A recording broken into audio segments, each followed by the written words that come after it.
Okay, there we go.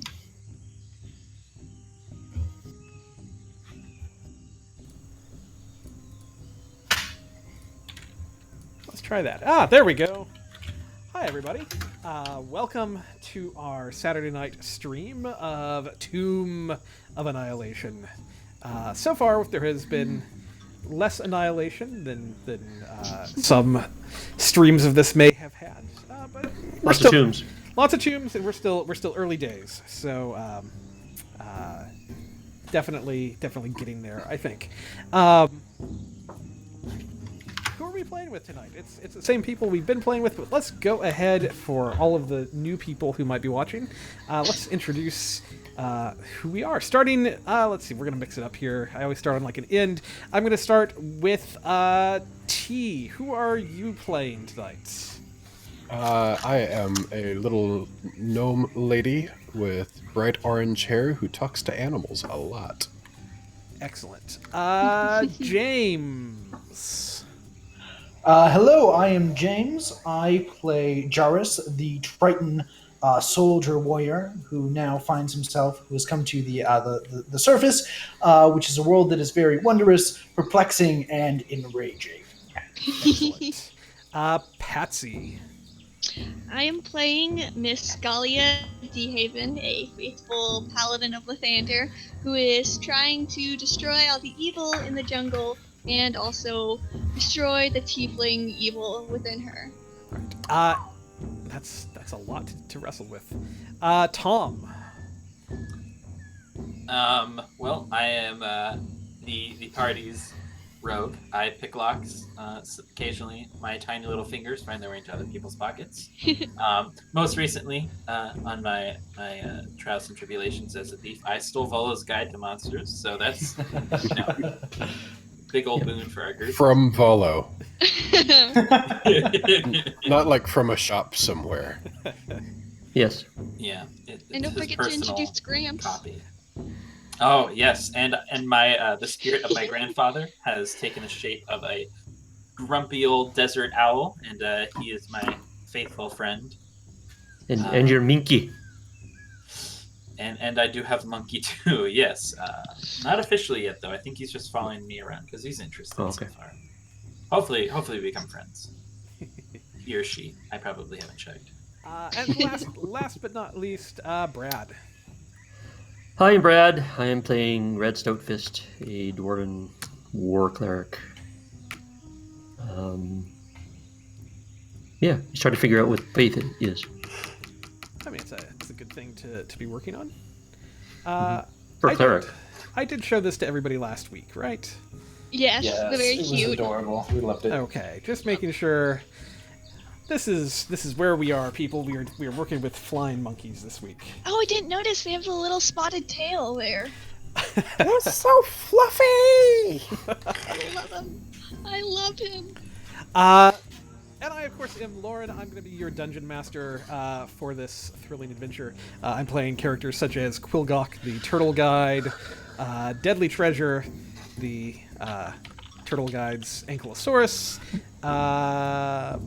Goblins. And goblins, and whomever else you might run into this week. There's some people that could be very exciting that I've been anticipating, so we will see how all of that goes. So last time you guys went, kind of ended up taking care of things that were going on at Camp Vengeance,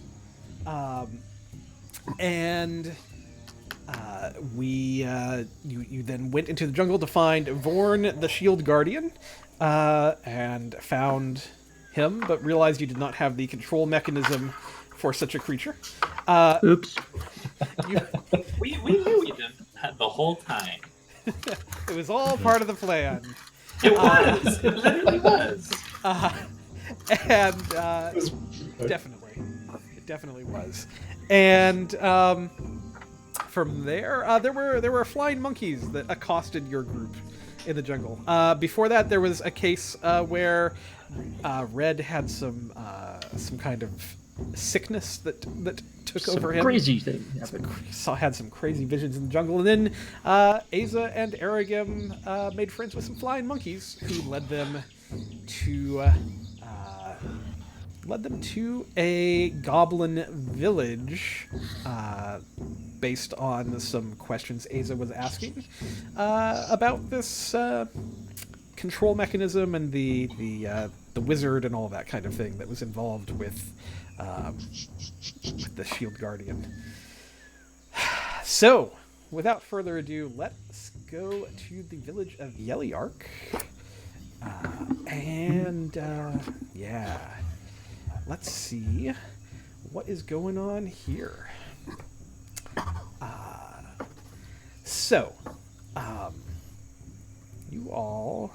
You're going to be coming in from this direction. Now, right now you're probably closer than I would say you actually are as you're approaching, but I had to fit you on the map. So consider yourself still like out in the jungle a little way approaching.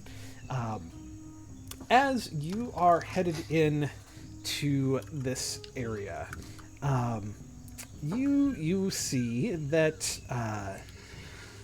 kind of approaching, there are out in the jungle, kind of the surrounding area around this area, there are like bones and things in the trees, and kind of just things to kind of look a little foreboding and maybe deter anyone who might want to just come stumbling into such a place. But kind of looking in, you can see this clearing in the forest that has been, in the jungle that has been created, and you can see what looks kind of like a large lily pad in the middle that has huts and things on it. There is a branch of the river that there are some canoes nearby. There's some campfires going, and you can see a few goblins. That normally goblins you'd see here in the jungle would have their masks on. These don't, because they're here at home, right? So like you see some masks laying around, and you see kind of goblins milling about, kind of going about daily goblin life. You also see that there are a couple of very large anthills here near this settlement. Wait, I'm sorry, large anthills? Yes. Yep. Exactly. Is that this brown thing over here? Yeah, there's one here, there's one over here, and there's one up here. And in fact, are they supposed to... Go ahead. Oh, and I was going to say, there are goblins at the closest anthill that are kind of... they're doing something with it. It's hard to say what exactly from where you are. But that is really what... hope we don't.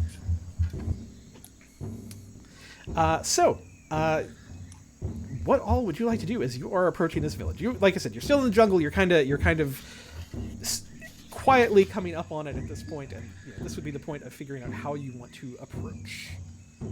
So are we basically sort of behind these trees and rocks then? Or? Pretty much, like, I'd say even maybe a little bit more out into the jungle than that. Again, I kind of just had to get you on the map to show you where you're coming from.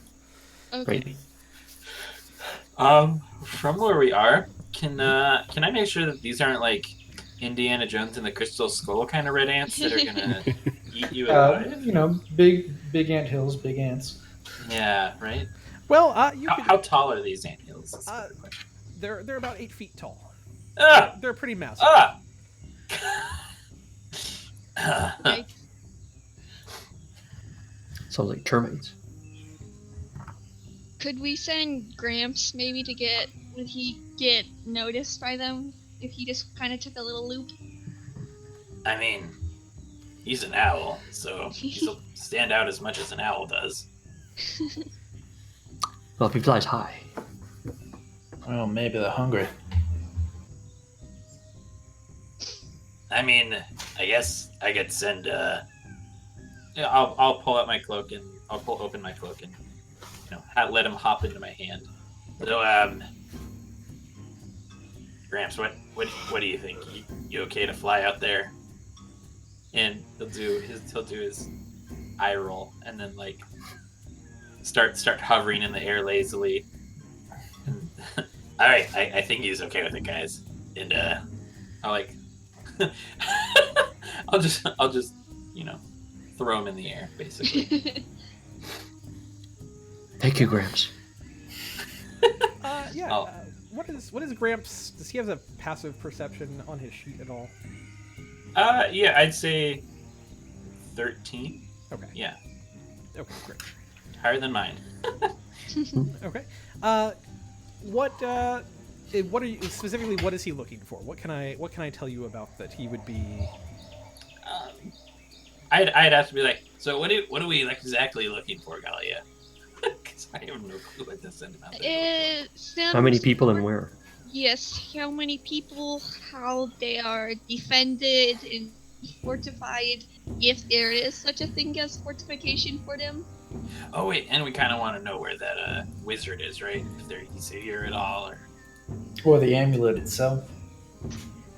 yeah, Graham's eyes are good, but I mean it's worth a look, I guess. And I'll Grandpa, look for this. Okay. Yeah, Gramps is going to kind of fly around. He's going to see very much what I described. It's from the air. It's very much kind of a lily pad shape here on the ground that all of these huts are built on for the most part.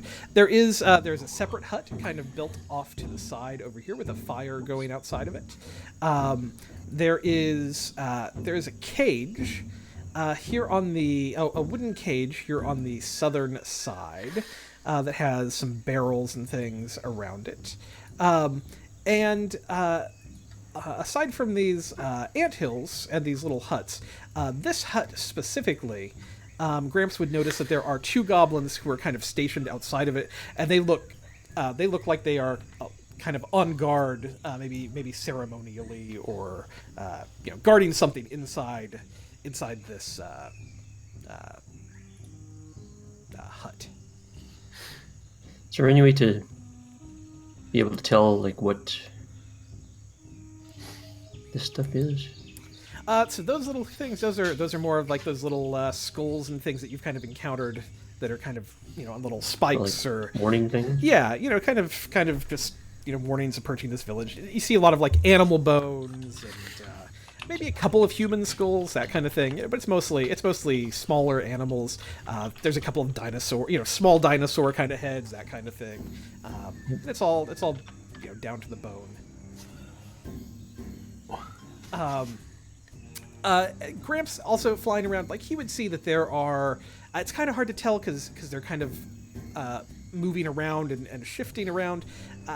He's seen both children and adult goblins here, and somewhere between like 20 and 40 of them kind of roaming around this area because they're coming in and out of huts and stuff like that. So it's hard to get an exact count of how many people are in this camp. The lily pad looks like there are really gigantic logs holding it up. That seems like an awful lot of structure. Does it look like it's over a pit or a marsh or something? From above, it's really hard to tell what might be going on with that. All right, but it is ground level. Yes. Okay. And the tents are on top of it. Mm-hmm. Yeah, and these are very simple kind of huts. Like they're basically kind of hide kind of things, like stretched on poles. Very very simple constructions. Would Gramps have been able to see if there's anything in the cage here? Well, how close is he going to fly to the cage? Well, we specifically called out to look at the cage. Like, I imagine that he probably would have had the good sense to take a closer look when people thin out around that area. So they're like milling around. So. Yeah. So, why don't you have him roll a specific perception check for that for me? Sure. Every time this turns off, I hate it. Oh, it always. Okay, that's why.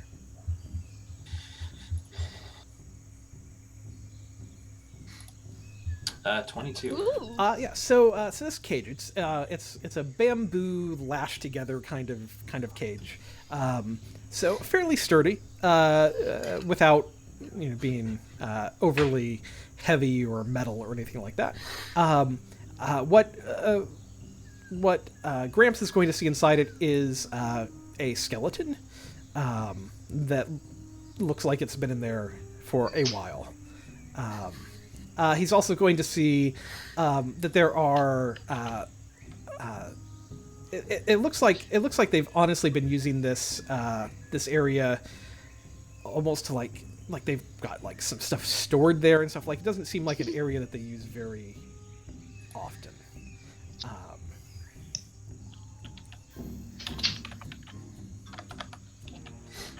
Did Gramps spot like any, I guess, scouts ahead that, like, where specifically he saw them kind of walk in? Yeah. If there were. Well, so actually, both Galia and Red, as you were kind of looking around here from outside, you see not only is there the like these the skulls on spikes and kind of in the trees and stuff to kind of freak everybody out coming in, but you actually see that there's like little traps on the ground. They're like little tripwires here and there, and you can see that they've got like shells and things that are going to make noise if you run into them. You also see that like it's got shells, and then there's also like little skulls on them that have been filled with pebbles. So it's just gonna shake and rattle if you trip over any of those. But both of you would kind of spot where those are. They're not incredibly well hidden. Red would point that out and say, "Be careful where you're walking." You know, we're obviously not wanted here. Maybe we should just move on. No sense in disturbing these folk. Well, but we were searching for the amulet, and so Right, perhaps but you could. if these fetishes are any indication, they're not going to be taking kindly to us barging in here. They're Maybe goblins. fighting our They don't hands. take kindly to anyone. Right, and the same critters that came in ambushed us before. Getting this amulet, if it's here, is going to mean killing them. Do we really want to do that? With the yeah. soulmonger? Well, They're didn't going to be gone. What's the matter with you? I normally I would think that we would want to be rid of these creatures, but you are right. We perhaps. What if we simply tried to go in without being noticed? So try to retrieve the amulet some way without attacking them? I would not be able to do that, though. My armor is far too nice for that. Well, do we even know where it is, or? Asa is going to cast Speak with Animals and talk with the monkeys again. Mm-hmm. And try to get an impression of whether they go into this camp, whether they have free reign around the camp, or whether they're chased out or killed or eaten or any bad things. Yeah, you're gonna get a sense from the monkeys. Like, they don't go into the camp. They're not afraid to be like outside it in the trees and stuff. But they're not. Goblins will eat a monkey pretty happily. They're definitely not. They're not sticking around inside camp and just scampering through or anything like that. Okay. And they brought us to the camp anyway because of the image of the amulet. Can I get it narrowed down any from that? I think the monkey would just kind of like chitter and kind of point kind of into the direction of the lily pad. I had a thought. Jars, I understand your qualms with taking life. Very noble ideal. How about I can create a distraction? I mean, we've found these noise-making traps, right? If I moved to the other side of the forest on their camp and created some illusions of maybe other creatures that might be invading their territory, have them chase the illusions around, and that might leave the camp mostly empty for you guys to avoid taking lives or move in what's the word? I think Unmolested. that perhaps I should be the one to make the distraction since I am the largest one out of all of us, and I do have some abilities that I could use magic to draw their attention. And so, since you are one of the small ones who is more suited to the more What are you subtle trying to work, say, Galia? You think because I'm small, I'm good at sneaking around? well, what I'm saying is that it's very easy to see me, and my armor is very Arrogant. nice. Arrogant, we've seen you sneaking around. Arrogant Well, just we haven't. You're very good at it. I'm just giving you shit, Galia. No, it's a good idea. Would it do any good to create an illusion somewhere? Audio or visual? Yes. The glance, perhaps, I could stay right where we are and trip this trap and use my abilities to make it louder and draw attention to myself, and then you all could go into the camp. Do we want to wait till nighttime for this? We're gonna be sneaking around. Potentially. Yes, I like that idea. I'm not a sneaky person. More Well, sneaky than me. perhaps not in your current form, Asa, but I believe you have other forms you can turn into that are sneakier. Oh crap! I forgot you could turn into a dog. I think the orcs will probably eat dogs too. Not if they're running for their lives. Yes.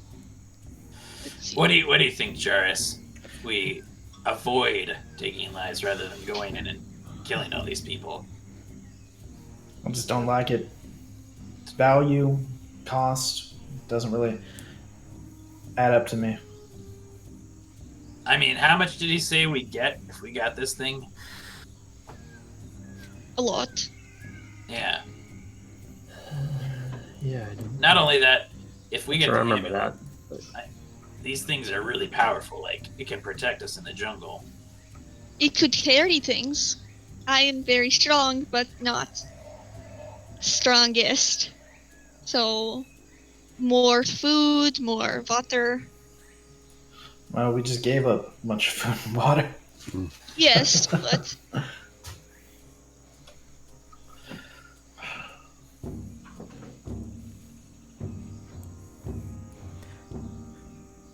What are you guys gonna Are do?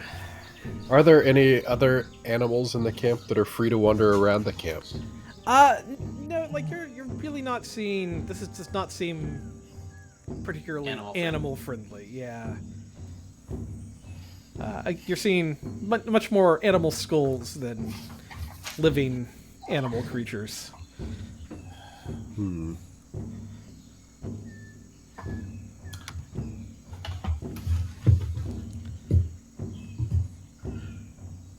I'm not going to invade their home. But Gallia, if you'd like someone with you out here, that seems agreeable to me. yes, I think that would work very well. And then Erigim and Asa and Red could go in and find where the amulet could be. well, I could potentially help out outside too, and just let the sneakier people go in. I feel like when everyone says the sneakier people, everyone just looks at me like, And Asa, Have you seen her hair? in a beast form. Guys, it's a gnome thing. Bunch of racists. look, I could probably sneak into the camp with a really good distraction. If we got, you know, you guys helping out and all that kind of stuff, then I would probably poke around for a little while at least. Yep. Yeah. Well, I figure if we spread out a bit, make lots of noise, maybe we can attract some attention. Yes, that sounds like a very good. All right. If you're, if you're setting off one of their traps, there are going to be between 20 and 40 goblins after the one person in our party who set off the traps. Well, that's why I'm saying we spread out and make lots of noise, because there's not one place. But we should probably make some noise and then run. Yes. And we'll have to. We might have to make a plan to like meet up somewhere. All right.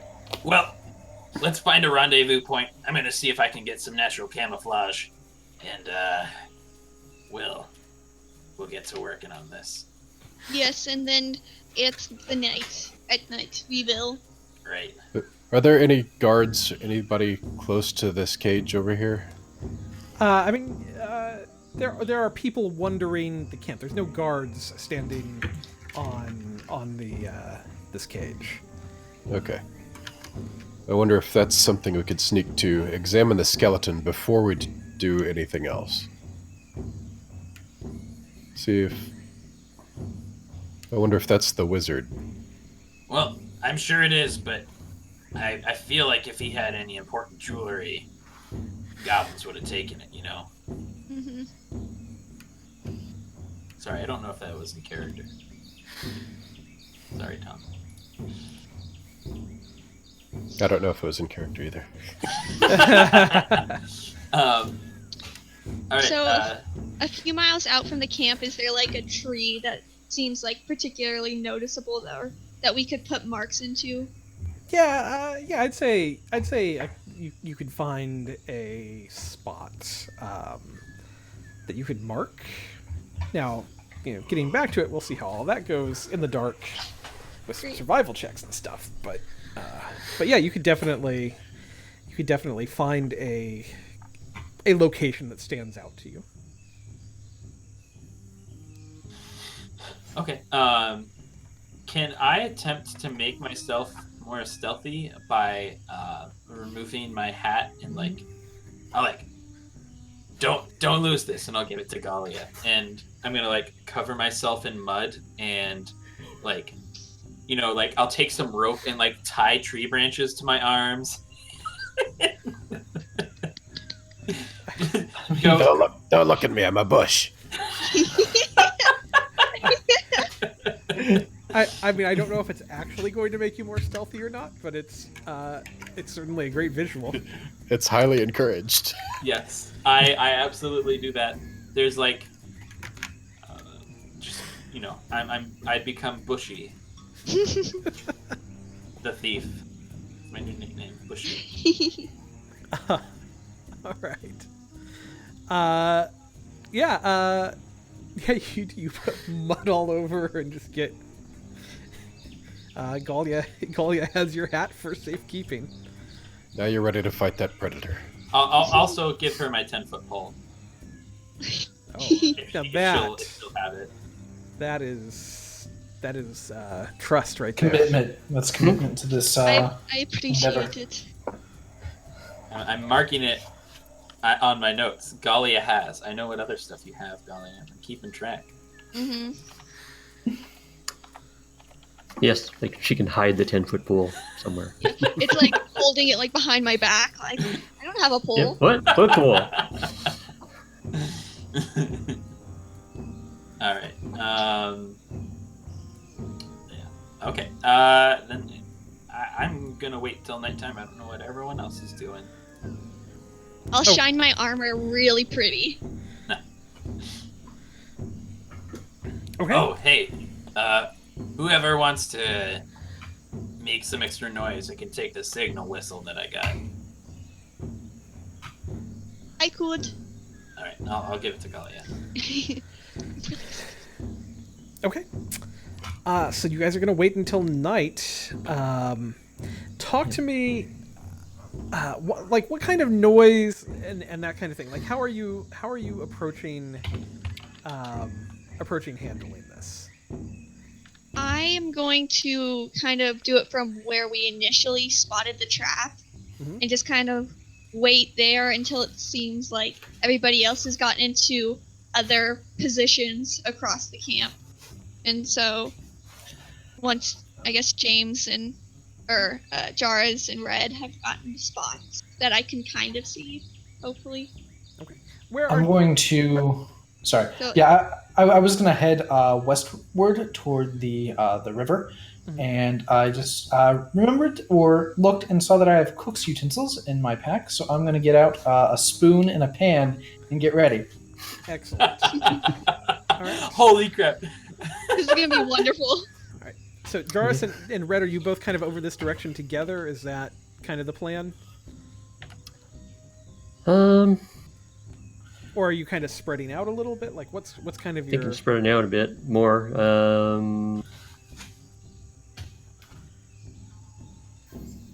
Just trying to think. If you're gonna go like really close, you said really close to the river, right, Charles? Yeah, I'm going to go up toward the river. 'Cause I could. I mean, I was thinking of like up, farther up or something, but there's also in this area too. Okay. Because then basically we pull everybody south, or at least try to, anyways. Yeah. All right, so, Um, so maybe somewhere kind of like over in here? well, I'm just trying to think. Oh yeah, what is Quilgok doing? I mean, I think Quilgok has been kind of quiet. He's like, I think he's willing to help kind of make noise. I think he doesn't really want to attack this camp, particularly. But he's kind of okay creating a situation where Aragim could infiltrate. Like, he's not a warrior, so he's just kind of, like, he'll hang out maybe over here by Galia or something just to help protect, or maybe with Aza. Aza Probably is with going Aza. to be a largish black cat. She's gonna be all sneaky. All right. What is Hatch going Yeah. to be doing? I'm gonna tell Hatch to just find a nice shrubbery and take a nap. Okay, yeah, Hatch is out of the way. So- So, Red, are you? yeah, let's try. Sorry, go ahead. Nope. I was just gonna ask, where do you want to be? Talk to me about. Maybe I will try up, sort of where I am. Is this like a full tree, or why is it chopped? It has been chopped. Oh. They've kind of cleared this area out a little bit. All right. I mean, there are several full trees here, but they've cleared out a little bit of. Yeah, I just wanted to make sure I was what I was seeing. Mhm. So a couple things I'm thinking of. One is like I'll just whack my hammer against my shield, but the other thing, it's not going to catch anything on fire. But I was just thinking of casting Sacred Flame on like some of these bushes, maybe some of the maybe this stump here type of thing, just to like make more crazy distractions. Okay. Just to kind of Like basically attack those. just create some Yeah. a little bit of a light show kind of thing as it hits the wet Yeah. trees and that kind of thing. I mean, it's not going to catch anything on fire because it's radiant, but Yeah. maybe it'll just be like funky lights and distracting. Okay. Galia, what are you going to do with your thaumaturgy? How are you going to use that? I can have up to this. I can have 3 effects for 1 minute, and so Well, you can what I'm gonna do is. you can create one within. Oh, right. Yeah. So the first thing I'm gonna do is make. I'm gonna trigger the trap, and then I'm gonna make a rumble of thunder right where I'm at, and I'm gonna blow the whistle at the same, like all 3 at the same time. Okay. Are you going to use the 10-foot pole to trigger the trap? Like, you're going to take that pole and like hit the trap with it? Yeah, That's what I was I'm hoping. gonna do that. Whack, whack. Aza, as a cat, what are you planning on doing to make noise? As the panther is going to follow Aragim for backup. I think he's not making noise, I think. Gotcha. Gotcha. Yeah, Quilgok, I think, is just going to kind of... Well, if you guys are kind of sneaking from there, I think Quilgok's going to kind of split the difference. He's going to stay over here by Galia, and he's just going to, like, get deadly treasure kind of like to roar and make as much noise. Like deadly treasure, it's not the loudest of type of dinosaurs, but you know, adding it to the confusion is not a bad thing. So that's like his plan, I think. All right, Ericam, talk to me about like what your plan is once all of this goes off. So, what I had planned on doing is, you know, those movies where people are sneaking around through the forest or the jungle and they hear that rustle in the bush and they're like, "What's that?" And they all stare, and then like a freaking rabbit pops out. Well, Gramps is just gonna fly out of the bush and fly up into the moon or towards the moon, and they're gonna watch him, and I'm gonna be like little sneaky gnome. I'm gonna like dart under while they're following Gramps and with, you know, looking out in the air. And I'm gonna sort of like dart out of this bush behind this area and maybe take some time to look here, and then my plan is from there, sort of, because these two little goblins here seem to be guarding something, so I want to get behind here if they're still there, you know, depending on how things pan out. The most sneaky route, you know, to this lily pad area, and all the while you know, keeping myself hidden behind as much as I can out of the light. Hopefully my bushy disguise is on my side. All right. So, are we assuming that we're discussing this before we break up, or? Yes, I'm kind of assuming like this is the plan that you guys are putting together as Right. you're taking the rest of the day here. I think Red would point out that Arigam and Asa might want to do something like come in from a side, because if we're making noise here and here and here, people's attentions are probably going to be in those directions. So to come from that direction, you're not going to be very sneaky.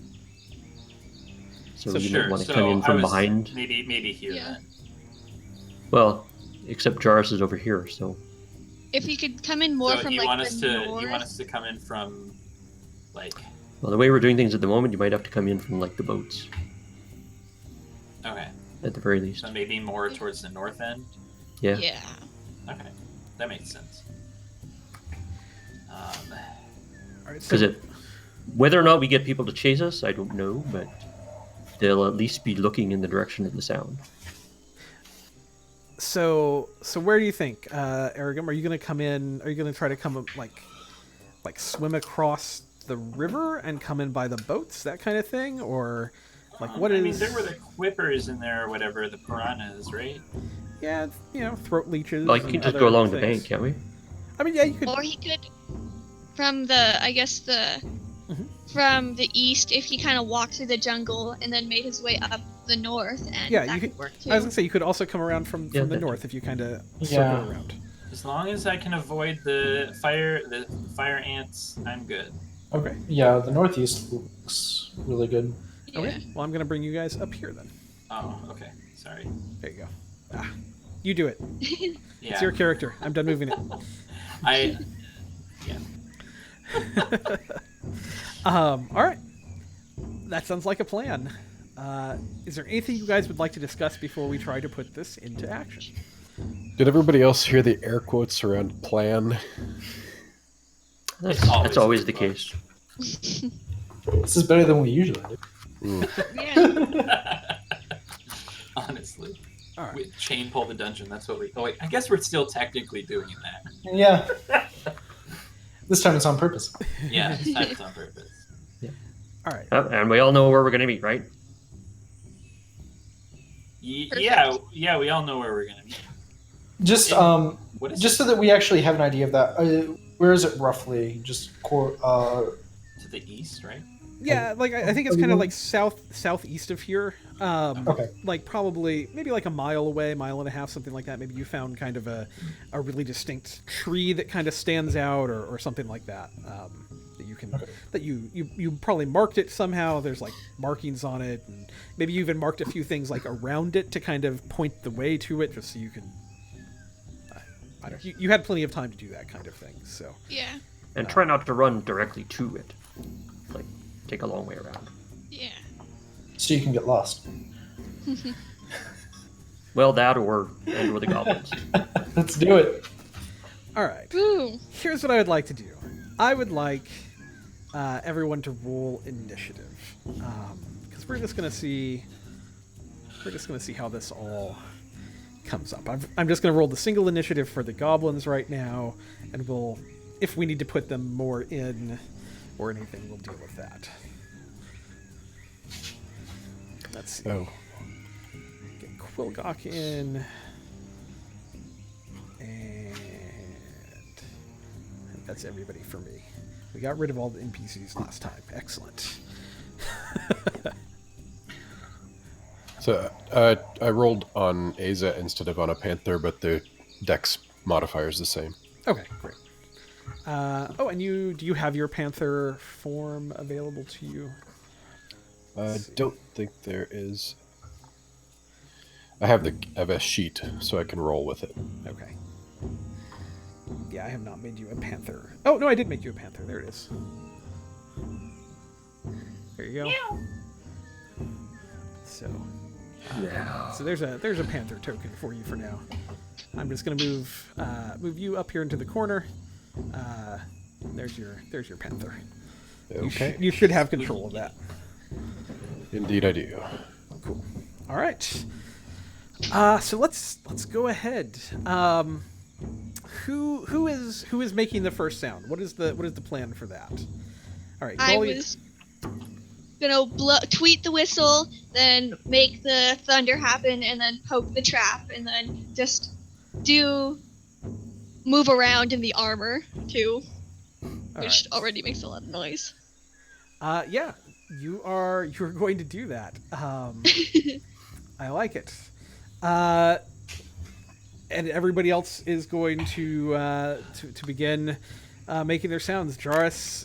Yeah, as soon as I hear the whistle, I'm gonna jump up on this rock with my pan and just start banging it and yelling. Excellent. Quilgok is going to start kind of prodding Deadly Treasure. He's going to kind of noises. And Red. I'm assuming Yep, you start I'll, banging your. Well, I'll cast a couple of sacred flames into these trees or bushes and there, and then I'll start whacking my shield. Excellent. This noise. Once I hear the whistle. Yeah, this noise very much begins here. Let's see. Quilgok is just going to keep making noise, I think. The goblins, on hearing this, you're going to see... Now, for the evening, obviously, there's less of them out and about. Most of them are in their huts and that kind of thing. As this noise starts, these two goblins who are on patrol out here, kind of on guard, are going to kind of run. One of them is going to kind of run to the edge of this lily pad and kind of he'll probably see Jarrus over there, and he's going to yell something. And the one here by the door who's left is going to kind of step into the doorway and kind of shout something inside, and then kind of run to the center of this thing and start yelling, and he's banging his what do they carry? What do these guys have? He's just going to kind of start banging his. He's got a scimitar, so I guess he's just going to kind of he doesn't really have anything to bang against. He's just going to start yelling. And you're going to see His head. Yeah, you're going to see goblins kind of pour out of these little huts. Like ants. Yeah. And let's see here. That's gonna be what starts happening.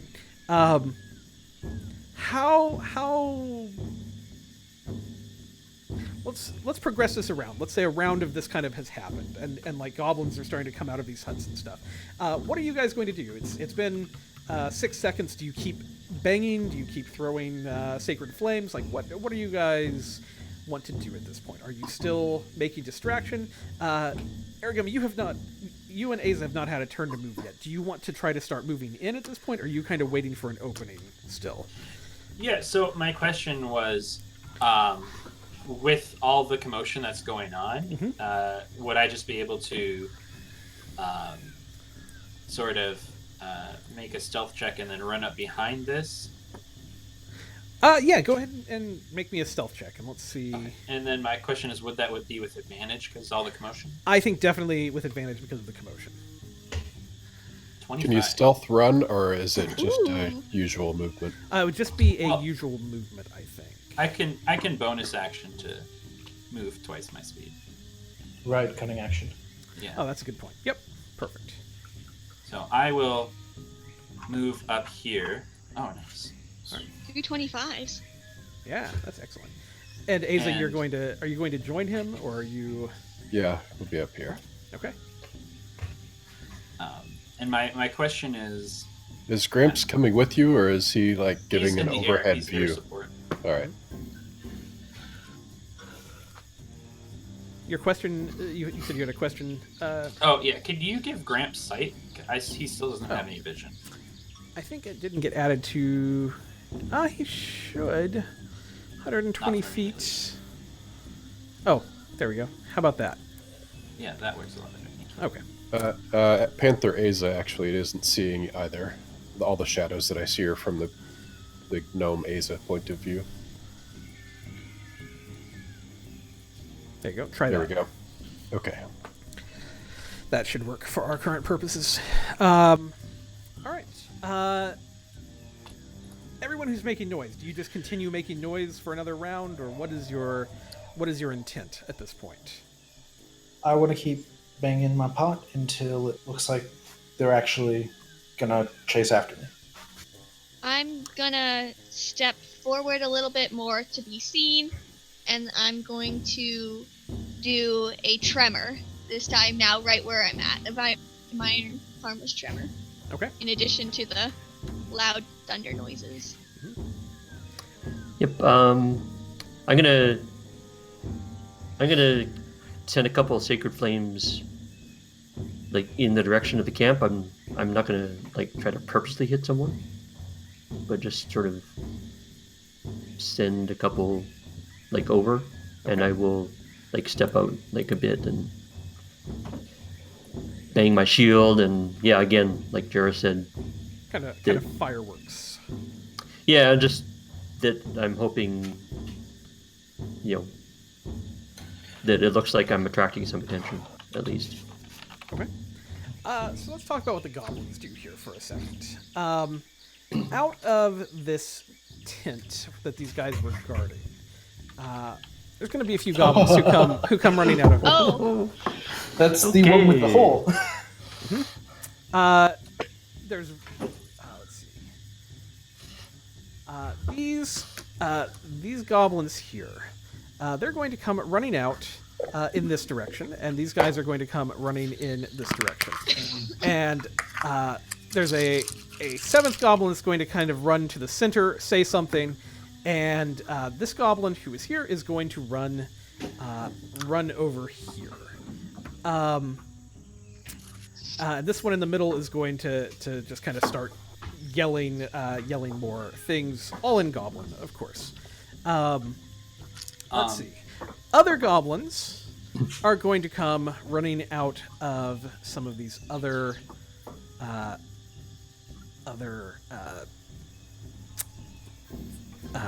huts, and specifically. Oh man, that's a lot of goblins. Specifically, oh, holy cannoli, Batman! specifically, you're going to see a lot of children goblins. They are all going to run north, away from the sound, and there are goblins with them who are traveling with them. Now, their passives are not enough to see the panther and the goblin who are, or the Aragon What'd you call me? who are hiding.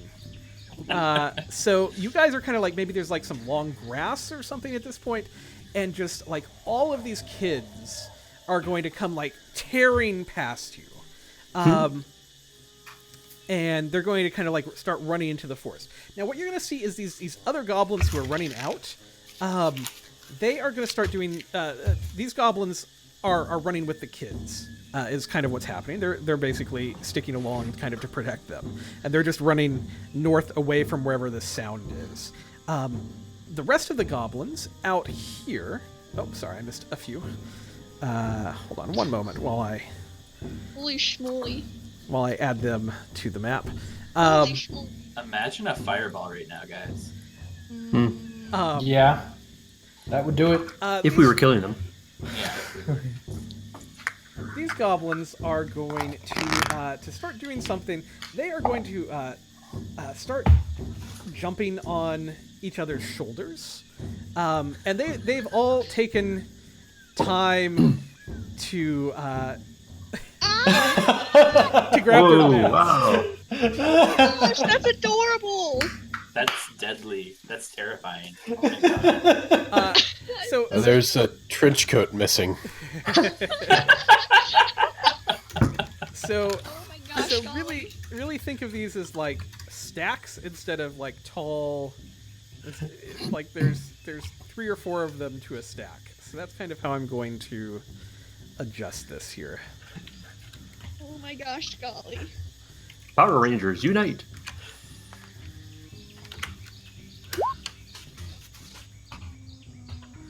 Oh,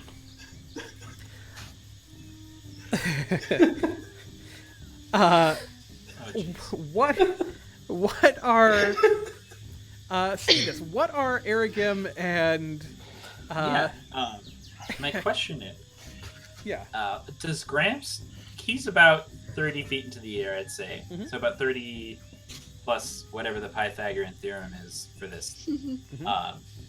Does he notice an amulet around this leader's neck? I need a specific perception check for that. Sure. And this is made with advantage because he's an owl. 18.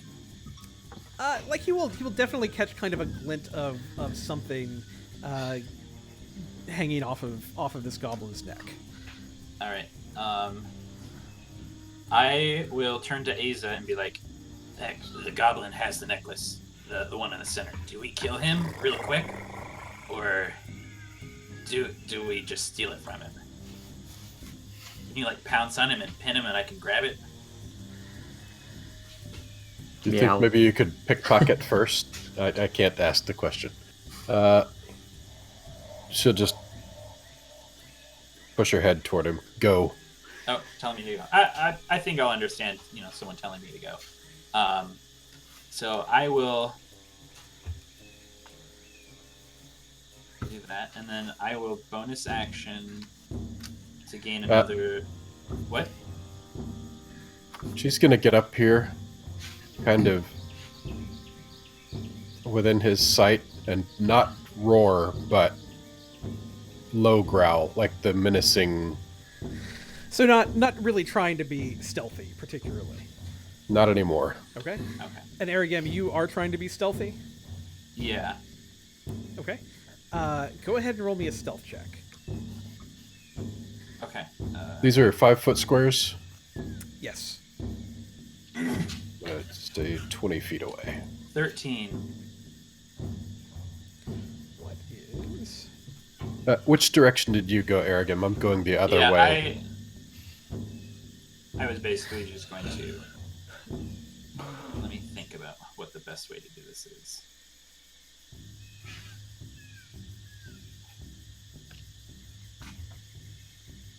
Well, it's definitely a good plan.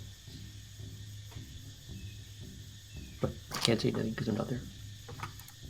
Yeah. That's fine. There we go. And then I have another 20 feet of movement. So Okay. a 13, and I'm going to bonus action to dash up to him. It's actually a her. Well, I mean, it has a mask. Them, Hard to sorry. say, but yes. They. It. Oh, hello, friend. And I'm essentially just going to try and take a dagger out, cut the bond behind it, and just grab it and run. Okay. Uh, Sleight of hand. yeah, that's a sleight of hand check. Okay. Oof, not great. That is not going to do it. She is kind of like whipping around, and she's going to kind of catch sight of you, I think, here as that happens. Okay. All right, so let's say that we are in turn order here. I feel like now's a good time to kind of maybe start paying attention to this a little bit more. Jaris, what are you going to do? I'm going to, if I can, keep banging the pot, but I want to ready a dash. So if this guy gets within 10 feet of me, I'm going to move over in this direction. Okay, that seems fair. All right, Aragem, you have. Sure. Yeah. Yeah, since she noticed me, I am going to conjure, and this is the first time I've done this, finally, my invisible mage hand. And as an arcane trickster, it's just going to appear behind her, and I can use it to pickpocket. I can use it to unlock things as an arcane trickster. Mm-hmm. So I'm going to try and grab it off of her as she whips around and locks eyes with me. Okay. That's really handy. I need to know what kind of roll it is, if it's just a Arcana or Sleight of Hand. I think this is another sleight of hand because this you're using magic to do a dexterous sort of thing still. Yeah. Okay. I don't know. Arcana, What is intelligence, It is my though. It's not really like doing magic, it's knowing about magic. Yeah. 21. All right. Yeah, I'd say a 21 sleight of hand. Like you're able to kind of snake this hand around. She whips around and is like glaring at you, and this hand kind of flips around behind her, and yoink, and there is now an amulet floating in the middle of the air. Okay. And then I can make it come towards me, right? You can use your action to control it. Okay. That was my action. Mm-hmm. So I'm going to basically use 20 feet of movement, grab it, Okay. and bonus action disengage, and I guess I think. Oh yeah. Sorry. That's a rogue thing. Cunning action, yeah. yeah, sorry. Yep. And I guess I'll move towards Aza. Okay. And that'll be so I have the amulet in my hand, and now I'm getting ready to just dash. Like I turn to Aza, I'm like, I'm out of here. Okay. Galia. Is there any kind of way that I would see that there was some sort of success that happened there, or? I'll give you a perception check. Okay. How far away is this? It is at night. What is your dark vision or? I think it's 60 feet. Okay, so you're gonna have I'm gonna say you're gonna have disadvantage on this because you are kind of in process, and it's dark and it's night, and there's at least 2 goblins in front of you, and also a hut. Yeah, 60 feet. Okay, so I will give you the perception, but with disadvantage. Yes. Perception. Roll advantage. Yeah, Oh my 19. God. Yeah, 19. You definitely see that, like, Aragem has yanked something. Like, I don't think you saw what it was necessarily, but you definitely saw that, like, Aragem has engaged this goblin up here and, like, was doing stuff with her and Okay. maybe grabbed something from her body or something. Okay, so that perception check counts as my action? Correct. Okay, then I am going to start running away kind of towards our meeting point, and I'm gonna blow the whistle one last time, like hoping that is kind of a like mission accomplished meeting. Hopefully you'll understand that. Okay. Red, what do you do? Okay, so I have dark vision 60 feet, but so you said this guy. No. This guy is coming towards me. You said? Yeah, well, he's definitely his run right over here. Yeah. Okay. Let's see. If I do that, it's actually an action. What's my what would my movements be? Oh God, 25.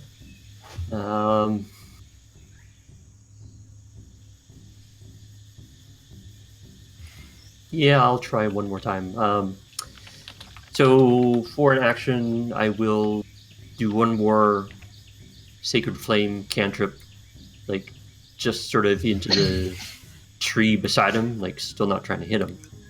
Okay. But and then I'm going to move. As you do that, you're gonna see this light in there. I'm gonna give you a free perception check right now. Go ahead and do that. Okay. Perception. All right. Fair enough. The goblin kind of like seeing this thing like head towards this, like just looks a little this tree looks a little panicked. Yeah, but continue. Okay. Yeah, and then I'm gonna just thinking that he's maybe starting to follow me. I'm gonna do my 25. Oh, right, the space bar. I did that. Oh man, I always have problems doing this. Oh, I got it. Okay, 25. Well done. Woohoo! Aza, what are you? So I'll see if he follows me. Okay.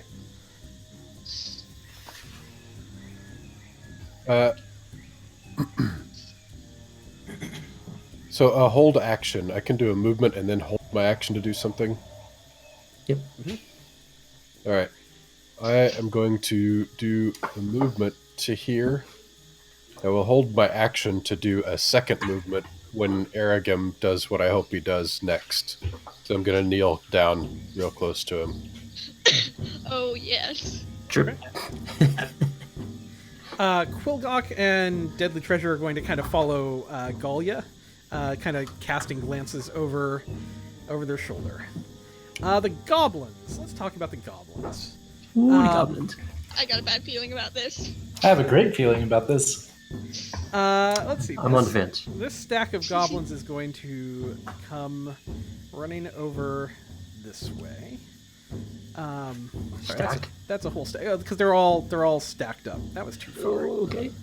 Remember, they're standing on each other's shoulders. Oh, right. Yes. Yeah. Oh, I moved that to the wrong layer. That's awesome. Let's see.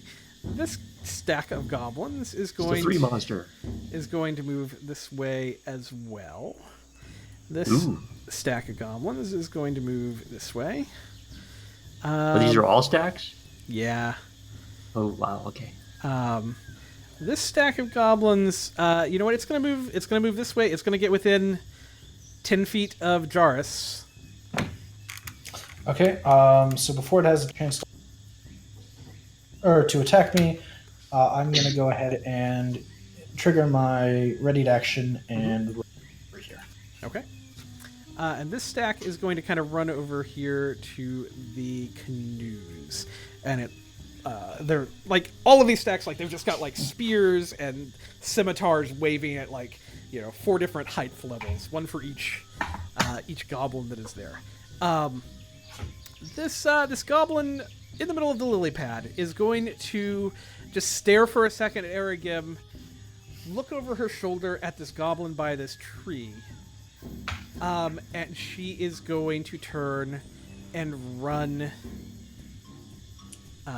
towards the children. And this goblin by the tree is going to kneel down, fiddle with some things, and No!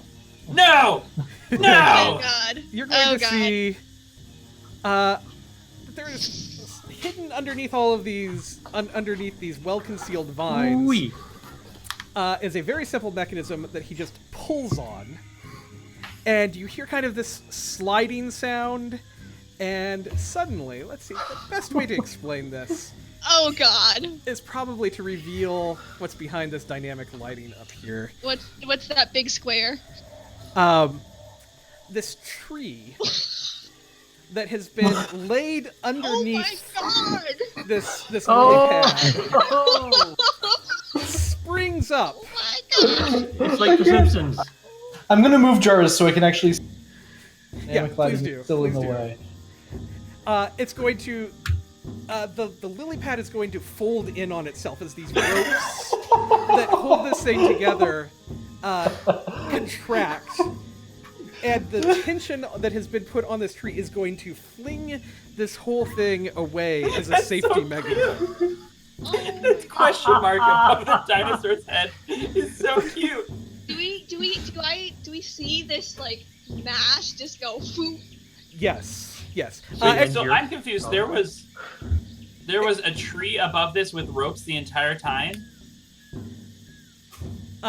It was well camouflaged. Nobody rolled a high enough perception to see it. And it's Oh. also nighttime, so. Yeah, like even your owl did not roll enough to be able to see what The was. Oh, It just God. it all just looked like jungle canopy the way it was disguised. his 22 wasn't enough. His 22 was specifically for the cage over here. I guess, yeah. His general shit. perception Yeah, that he yeah, did of you're the whole right. area was not enough to see it. Can Well, I have if we die, Yes. Oh, well. reaction just be like, oh, Lysander? Yeah. I was gonna say all of you except for Aza and Aragim see this ball of village relocate. He goes flying through the air. As Aragim and Aza also relocate with it. What direction is it going? It is going east. So Okay. were those ropes there the whole time? Yes. And we. Okay. yeah. Yes. Yep, hidden. Hidden. No one found them. Oh my God. That's the most wonderful thing I've ever seen. I'm love okay this. with Aragim dying this way, guys. I'm absolutely okay with it. I'm okay with Arium dying this. He's not dead yet, so. Does everybody remember that Aza wanted to fly? I'm kidding, Tom. I love Arium. Yep. So this thing is going to these vine. It's not really ropes. It's all like vines and stuff. So it all blended well together. This thing is going to go flying quite a ways into the jungle. Let's see if it actually tells me how far it's supposed to go. Oh, man. This reminds me Well, of the you Simpsons guys show. know Aragim has an amulet. Oh, Yep. Lysander. Yeah, Well, it's like I don't know that, but. it's like 1,000. It's like 1,000 yards into the jungle. This thing Wow. goes. And How do we resolve this one? yeah, so here's what I need from Aragim and Aza. As this lands and flies through the air, I need you to make a dexterity saving throw, please. Okay. I don't have a save for the panther, just a Okay. dex. Oh, fair enough. All right. As this lands, Aza and Aragim are both. They're both going to take 37 damage.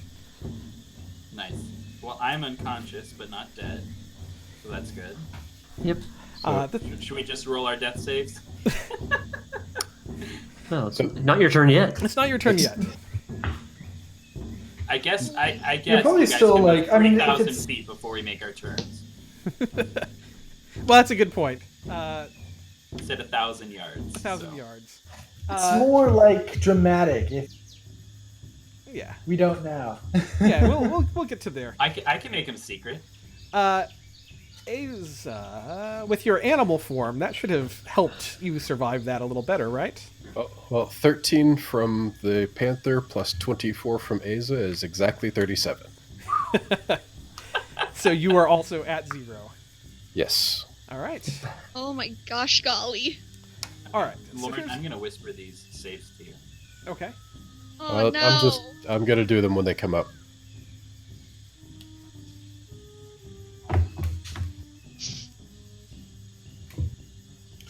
Tom just wants the extra time to start working on a new character. Yeah. This is Schrodinger's gnomes.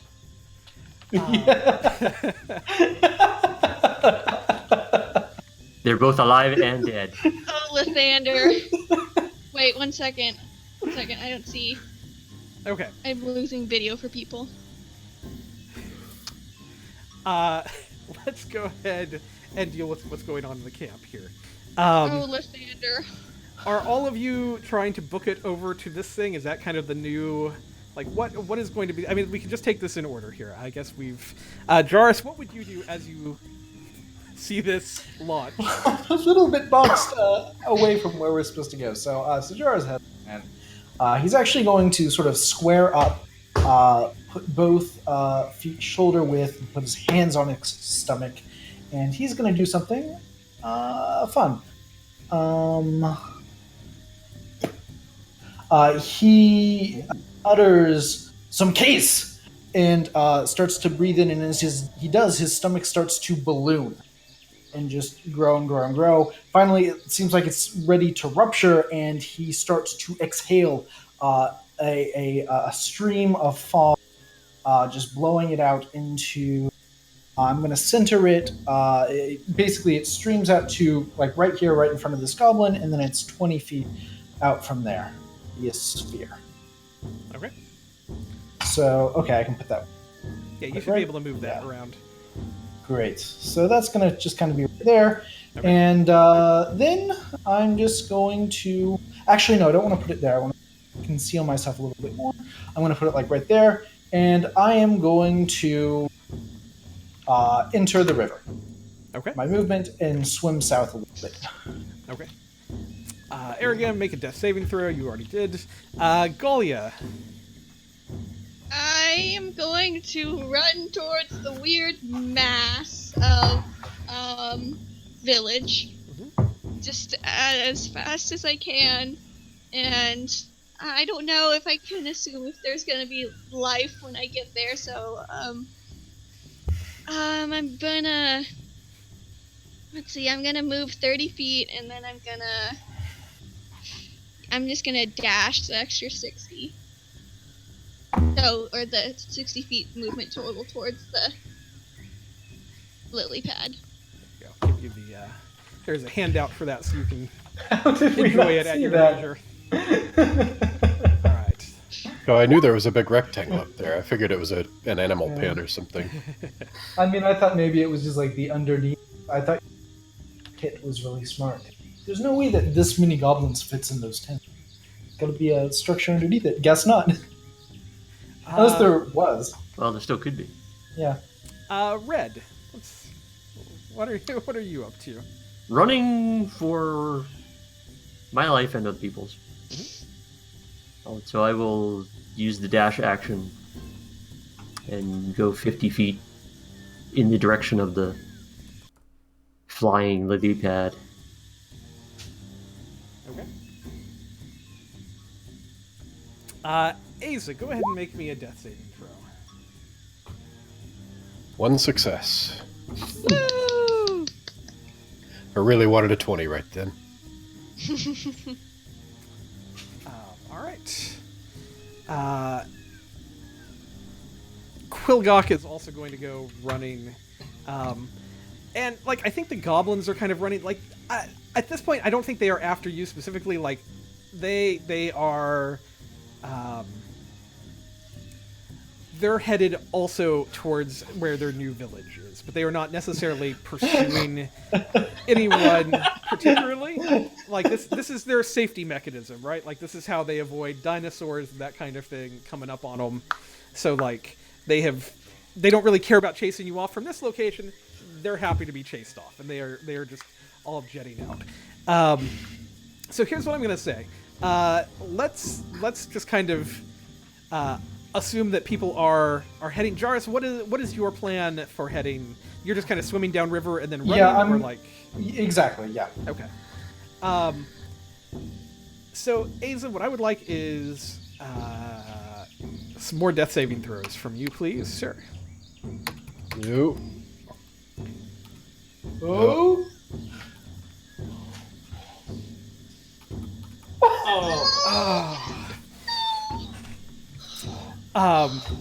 So Galia is going to be the first on the scene. Because she's out ahead of everyone. Quilgok and Red will be behind her. There are goblins coming as well, kind of behind you, but they are slower because they are still maintaining their stacks, and like that kind of slows them down in the jungle a little bit. So you are going to get there several turns in front of them.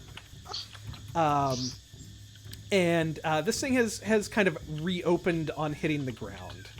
And you're going to see kind of in this bundle of sticks, you see the huts have kind of gently collapsed in on themselves. They're built to kind of be collapsible and have kind of, like, they haven't popped up or anything, but they're just simple to put back together. But you are going to see the bruised and bloodied corpses of both Aza and Aragem. Oh my god, no! Jumbled up in this mechanism. Oh, Patsy, I just want to give you a hug, you poor thing. Goliath's probably just gonna like run up and start shaking them. He's gonna start shaking them. And she's gonna be like, no, it is not your time. You do not need to go to the lights yet. It's... Red, you and Quilgok will come up behind not too long after. And Jarth, you actually would be able to pass, I think, the goblins, because again, they're moving slower, because they're kind of maintaining battle readiness more than you all are. So I think the remaining members of the group would arrive on the scene. They're just gonna arrive to Galia weeping. Just pure weeping. Galia. Are they're What? they're gone? What's happened? Their light. Their light has moved on. I tried to get here, and I couldn't. Galia, we have to go. Goblins are bearing down on us. Let's take them and go. I'll pick up both their bodies.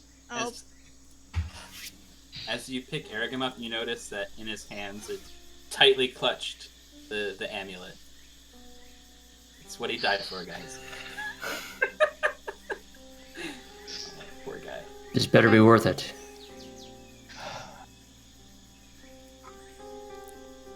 Let's just get. You guys go. I'll watch your back.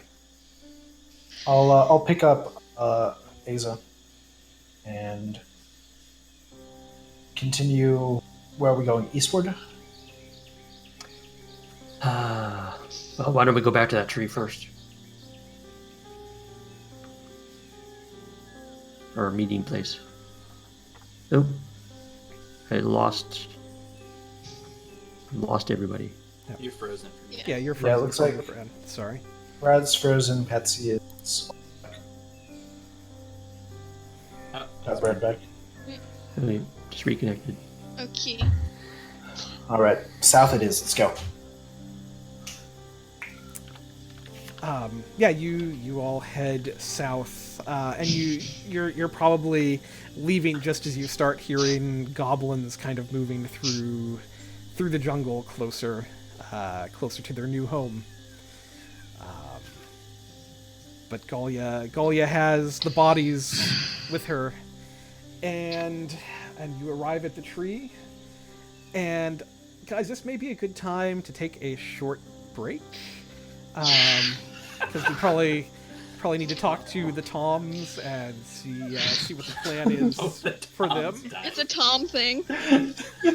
And Are you okay, Tom? Barely. Oh, okay. um, Sorry, buddy. So let's kind of draw a curtain over this for the moment, and we'll come back to it on the other side. We're going to take probably probably closer to like 10 minutes for this break. It's probably going to be a little longer one just to kind of make sure everyone's okay, and we'll be back on the other side of this, guys. Yeah, it's tough.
Hello again, everyone.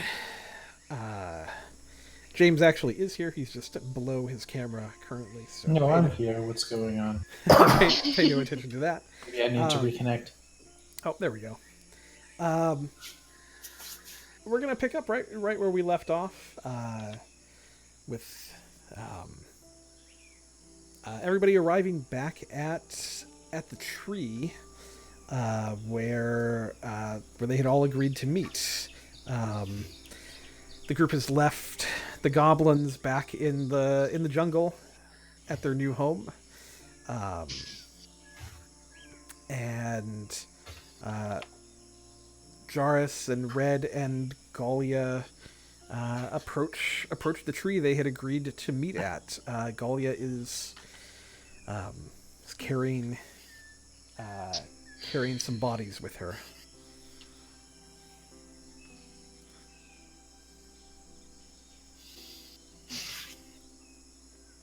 She's going to gingerly lay both of them down onto the ground near the tree, and she's going to kind of put them, like, Ergim on her right side and Asa on her left side. She's going to kneel in between them, and then she's just going to start praying.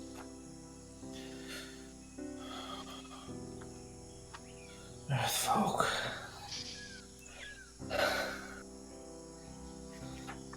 I told them not to go in there. I don't want to... Should have been with them. I should have been...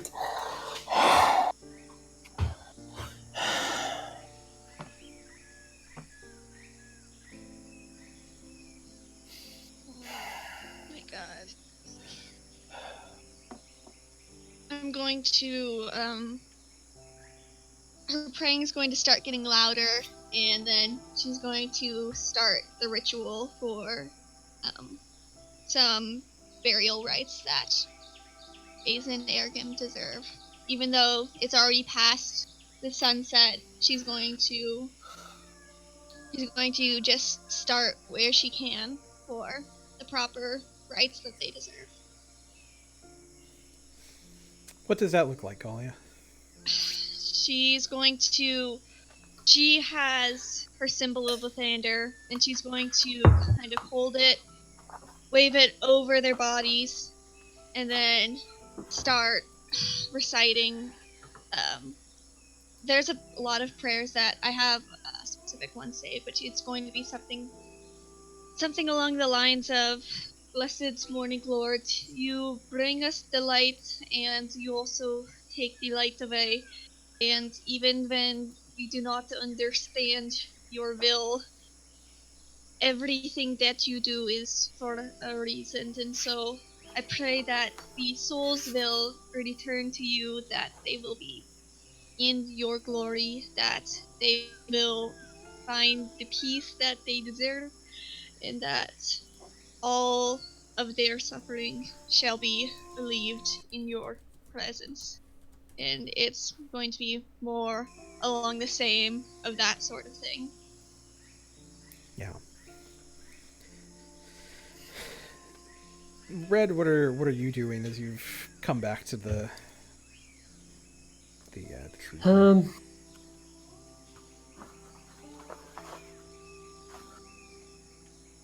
Well, Red's going to be... He's going to be upset because it will remind him of his brother dying. He's going to try to remember some of the rites that were said at his brother's funeral. So he'll be speaking in Dwarven. Then Always probably speaking in Celestial for hers as well. Then he'll just end with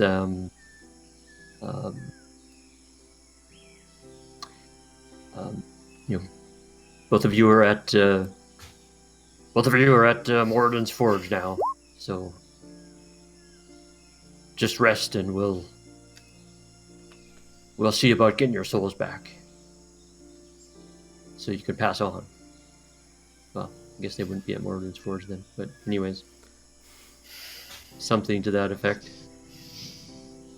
Well, it's almost kind of like that's what it should be, and like Red is kind of catching himself on it. Like, wait, Yeah. Oh wait, the curse.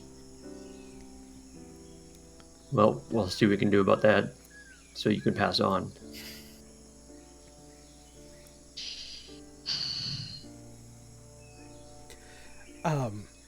Hatch is here at the tree, and I think Hatch would kind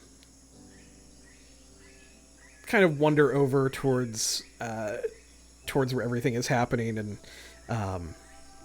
kind of specifically seeing Aza's corpse. I think would kind of come over and kind of look at it, and I don't know, maybe kind of headbutt it a little bit, and then just kind of back away from the group.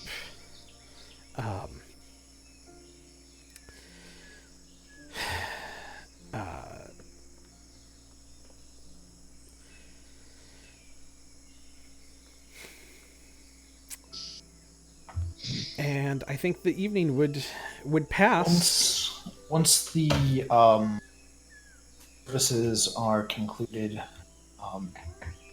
Jarvis is going to walk over and kneel down next to Ozza and Aragon. Hear me, thou witness to my vow. I swear to heed my commander, be loyal to my legion, and give my life when needed. For I am born of salt and stand against the Russian tide. We're not there anymore. I'm not fighting the Russian tide, I'm fighting goblins. I didn't stand with my pen. It's all wrong. It's not how this is supposed to be. What's wrong with this? What's wrong with this jungle? What's wrong?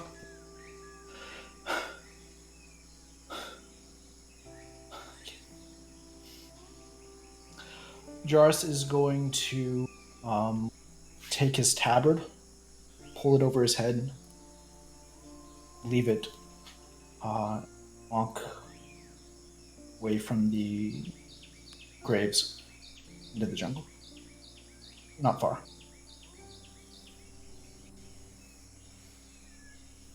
Yeah.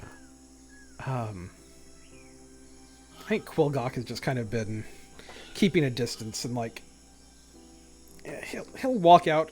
I think maybe near Jarvis, but like he's not gonna say anything or do anything. He's gonna kind of let Jarvis be and feel and that kind of thing. But he just kind of wants to make sure, I think, that you're not alone in the jungle, and Yeah. and Quilgok he's got his own emotions going on here as well, I think, and he's just kind of being kind of quiet about it. I think the evening is going to pass. Are you going to bury them, or what is your plan for the bodies? So, like how I did with the group, the paladins at the camp before, I am going to remain awake the entire night to give them the honor that they deserve, and I'm just wondering if I could consider that a short rest enough that I'd be able to prepare the ceremony spell. Yeah, I think absolutely. And I will use ritually cast that Okay. on that. So I just included the part that's important for here, but Yeah. Okay. she'll perform that on both Aza and Aragim. Okay.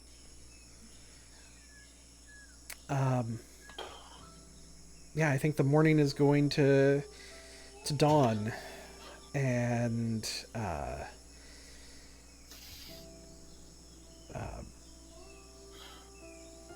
Quilgok will maybe be the first one to kind of break any kind of any kind of silence or whatever. And I think he'll just kind of look around the group, scattered out to wherever you are or whatever's going on. He's just going to kind of clear his throat a little bit and, well, where do we go from here? Staying here isn't a great option.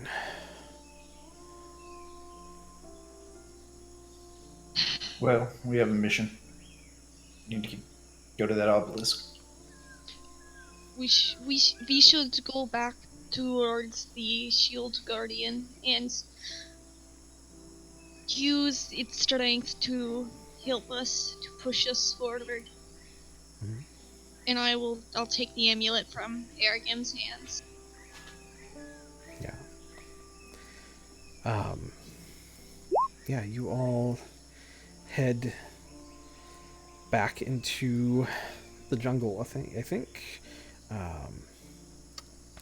The day advances. Yeah, Red will say, yeah, we should do that, so it's not a waste. Guess that's what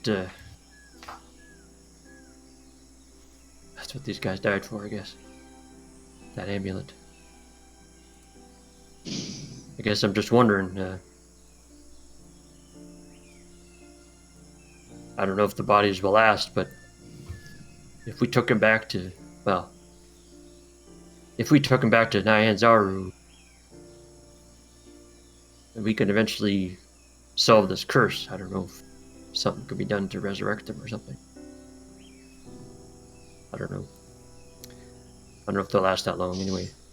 In this jungle.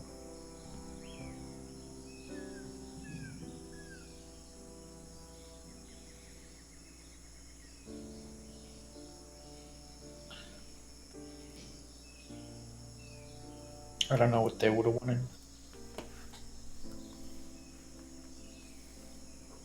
Yeah, me neither. We have our duty, we must fulfill it. Yeah, well, we can tend to that goal. Duty it is. I think we can assume that not in a poor or sad sort of way, but it's sad, but not in a demeaning sort of way, but that you pull valuable supplies from their packs and all of that sort of thing as well. Yep. Redwood. Yeah. He wouldn't feel. It would be considered an honor that a fallen comrade can pass on something useful to their living. Yep. And we can deal with that off screen a little bit, but I think travel will commence for the day for you all. Are you taking the bodies or are you leaving them? I think that's maybe the big question that we have to answer before we. Yeah, I mean, I guess that's the question I'm posing. Whatever everyone kind of thinks. I mean, that's a long shot. Whether they can be resurrected or whether even they would want to be. So I don't know. Dahlia, would it be? She believes that once something has died, it should stay at rest, even with the soulmonger. She would not want to bring them and force their souls to return. I think Quilgok might just say something like, "We mark this tree really well. We can find it again."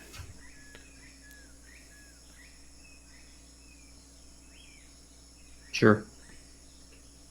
So if we decide to do something about that, we can come back.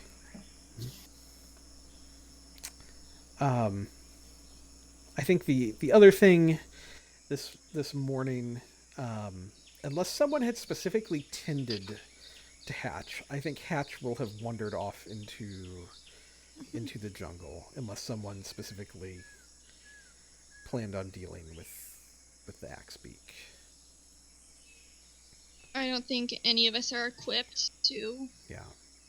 So I think Hatch has wandered off from the group. With everything that happened, I think would have been easily noticed. Yeah.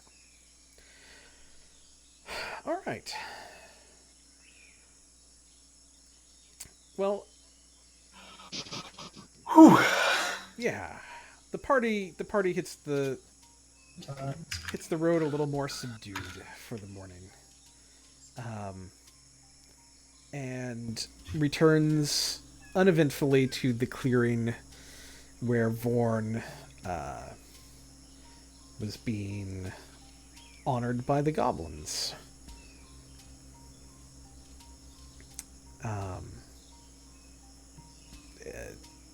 It's still there, still standing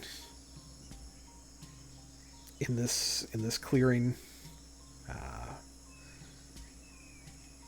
What all would you like to do? I'll walk up to it holding the amulet and then just kind of, I don't know, start speaking at it, holding it and just being like, okay, we brought the source of the control, so this should be how this works. Yes. Mm-hmm. Red, I think Red would try to look closely around the. Hey, Golly, can I borrow that amulet? Oh, yes, of course. She'll Um, pass it. I want to look at the amulet and see if there's any inscriptions on it. There are. It is described with the word Vorn on it. I will say on. Nothing happens. No idea. Want it back? It takes a short rest to attune to a magical item, right? We would have had that, I think. Yeah. Okay. Are you? Have you put it on? What are you doing with it? Yeah, I had been holding it just in Okay. my hand, holding it up like Mhm. you would, but then she'll try putting it on Mhm. and seeing. Yeah, as you clasp it around your neck, the guardian is going to creak to life. Yeah, it's going to like as it does, moss and dirt and just leaves and kind of all kinds of stuff that has been gotten into all of his joints kind of trickle out of it, and there's kind of this noise as it begins moving. And let's see. It is Red going will- to turn. Yeah. Red will look way up and say, "Well, Galia, looks like you got yourself a pet." Well done.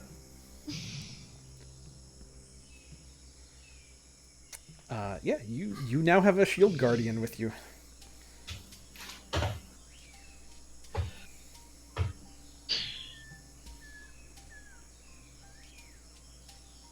Well, I was hoping this would make it feel better that they sacrificed for this, but I feel nothing from this. I don't feel like, but we have this creature, this construct that's. Golly, maybe we should keep going. The obelisk is what we're after. That's where we need to go. Can you make it do anything?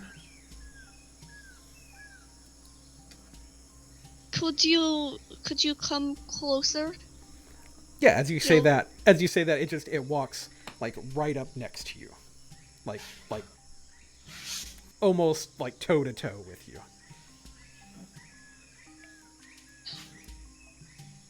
Well, Red will say, Well, not this thing or anything is gonna bring those guys back, but at least we can do the job we set out to do.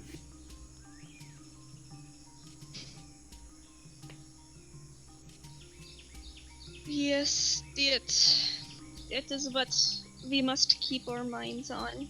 We have to go towards the great evil.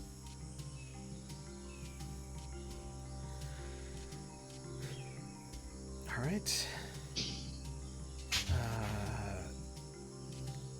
So you guys head on into the jungle. Is that the plan from here? Yeah, I think so. All right. All right. Well, let's do some rolling, I guess. I do think Red would ask the question of Krogok if he thinks that with our party right now, I suppose also with the golem, that it's safe enough or good enough to continue. I think he would think of that. I think Quilgok would kind of think for a couple of minutes. Well, if we head back through the jungle, we don't have any boats to take us up the river, so either direction, we're fighting our way through the jungle.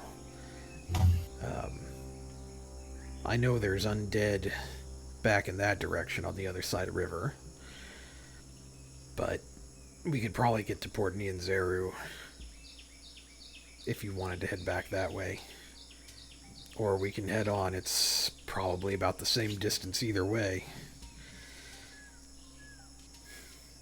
With that thing in the party, he'll kind of gesture to the shield guardian. I think our chances are much higher of surviving anything we come across.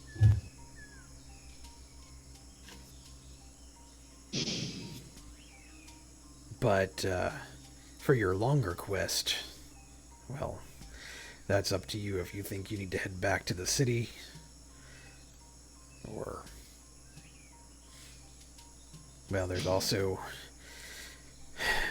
the island I come from. There might be some other turtles there that we could convince to come with us, or... I don't know, that's up to you. Well, are we near any other outposts? He's gonna shake his head no. Camp Vengeance was the closest thing, and they've all headed back to Port Nianzeru. Fort Belurian is north of there, and here in the jungle,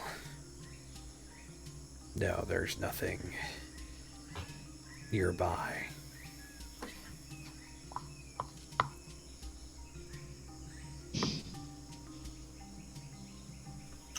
If we make it to Orga, is there someplace we can go?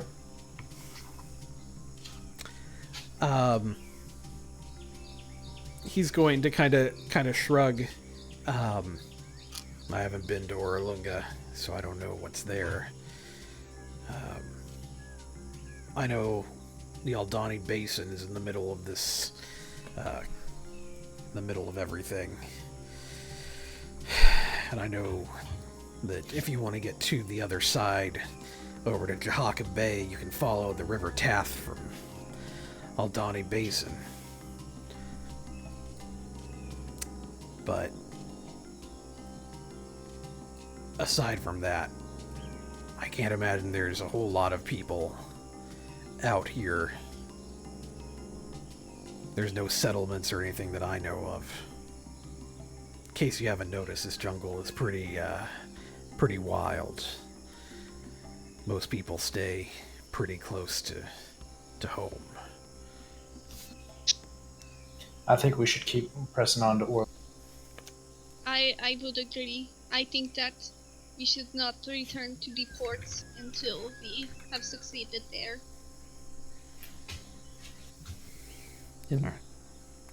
All right. All right. So you're going to continue traveling for the rest of the day.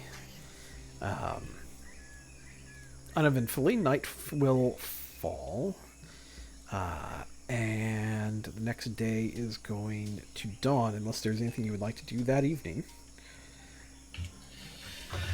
Can I try? Can I try to pray to Lathander and see if he could offer some kind of, for lack of a better way to describe it, meaning behind all of this?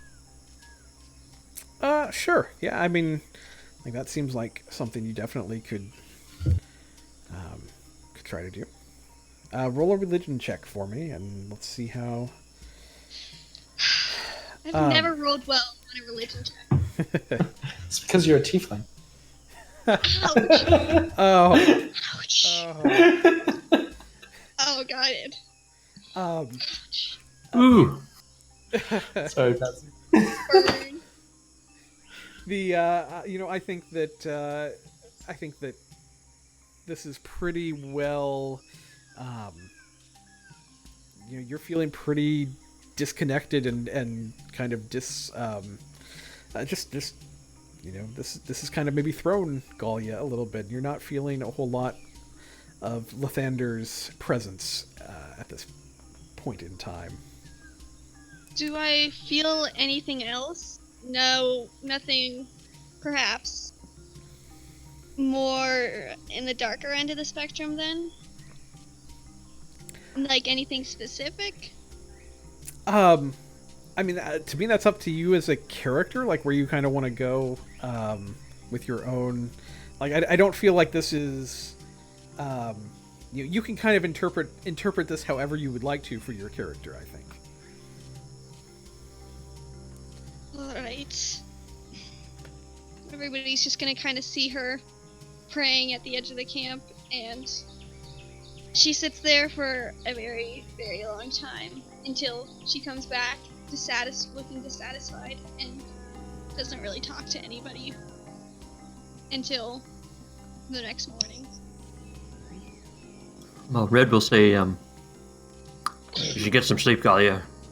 I'll keep watch for you. Alright, just wake me when you want to rest, and I will take the next one. Be sure that you're marking off any bug sprays or that kind of thing that you need to. The next morning will dawn. It's actually a very pleasant weather day here. Let's see. I need Quilgok and his stats. There we go. All right. Let's keep trekking through the jungle, shall we? All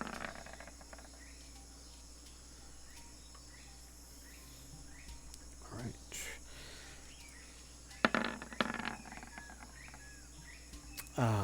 Another day of travel is going to take you into the jungle. Nope, I just lost James's video, but that's okay.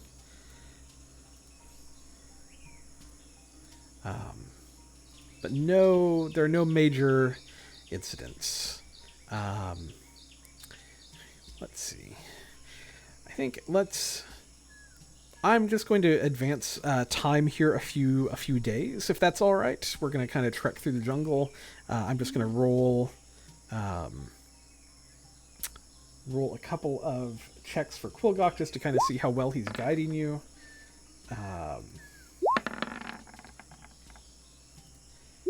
Galia will be trying to help him as best she can, even with her limited.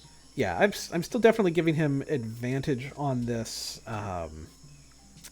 and You would have the maps that Aragon drew. Yeah, so she'll be trying to interpret those. And Okay.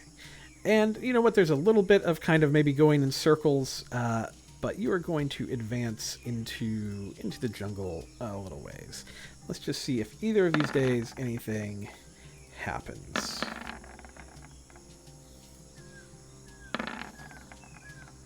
All right. It's a pretty quiet journey up to this point here. You make reasonable progress every day. Let me roll some more survival for Quilgok and see how we're doing.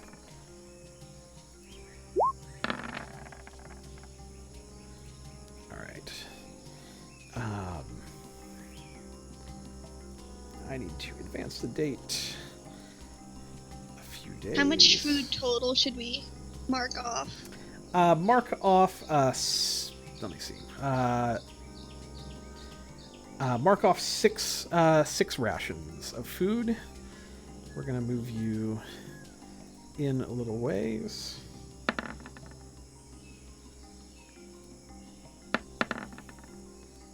Okay. I would be -2, so Okay. Could we do some hunting along the way? Yeah, and you would have some extra rations from Aza and Aragim's bags as well. So we'll deal with that. I made it back, guys.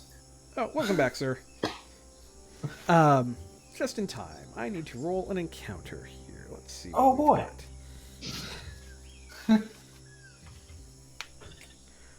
gonna do.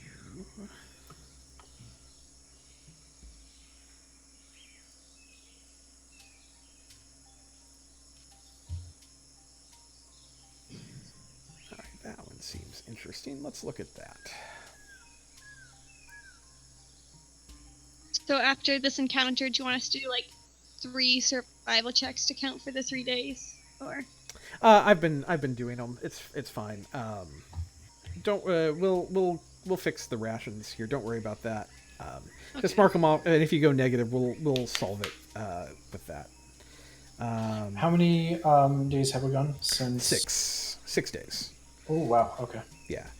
However, you would have had between the party, you would have had an extra 16 rations off of Aragim. And 17 rations off of Asa. So, holy crap! So ration wise, you guys are okay right now. That's 35. Yeah, Total? 3. 16, 17, yeah, 33. 33. Okay. Okay, I'll get 11. It works out. All right. Let's see, where was? Oh, I was looking up random encounters. I mean, we could get more rations out of them if we really wanted to.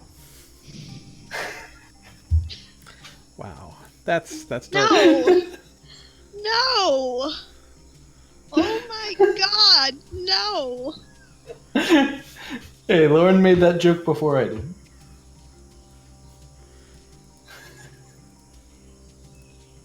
It was after the second session, I think, or after the first session. Lauren dropped that one. I probably did. All right. Let's do. Give me just 1 second. I'm just pulling this together here.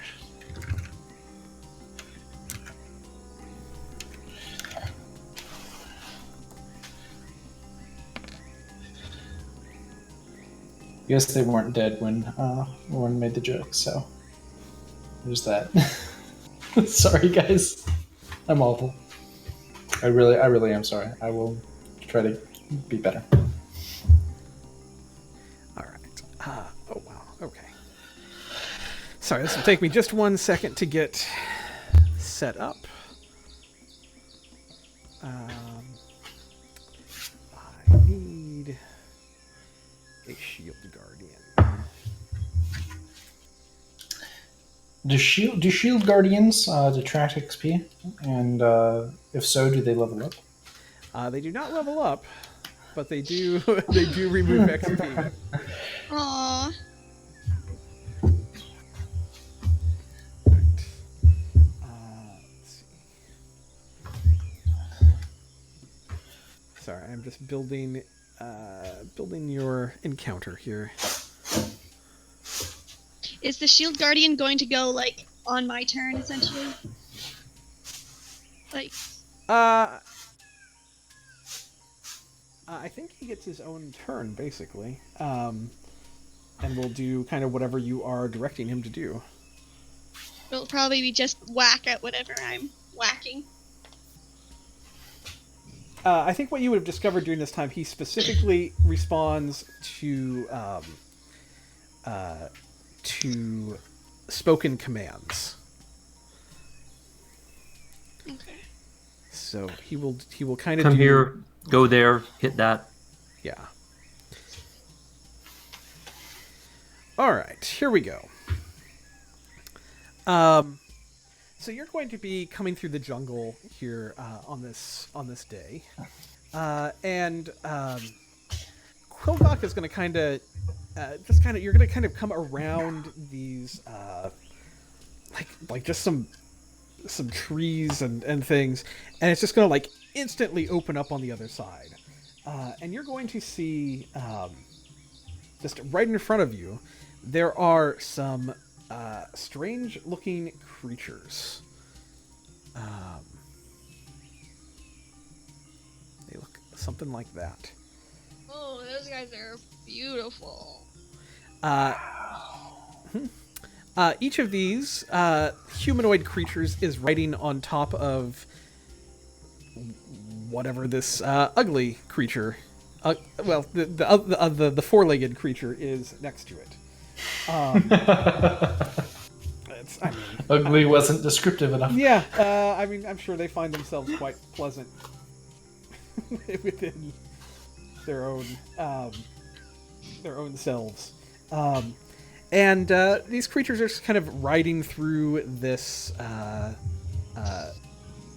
clearing, and like you can tell they're kind of like looking at like the trees and that sort of thing as they are traveling, and as soon as they see you, like they're just going to kind of stop. Like all of the creatures stop and just eye you. What would you all like to do? They aren't attacking us or coming towards us in any way? Right now, they are just kind of staring at you. Quillgok, you know what these are? Quillgok is going to kind of slowly shake his head no. I've never seen these before.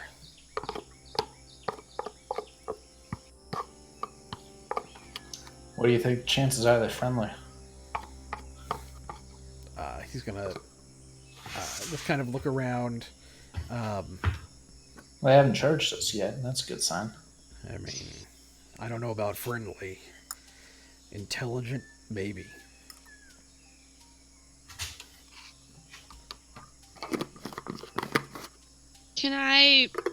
I'm going to pull out my lax and my shield, and then just kind of keep walking, keeping an eye on, ready for if they charge to swing. Mm-hmm. As you kind of take a I step, will form up with Gallia. Well, I was going to say, can we walk around them? Yeah, she'll Fair keep enough, we're walking like past them, but just like ready in case. Okay.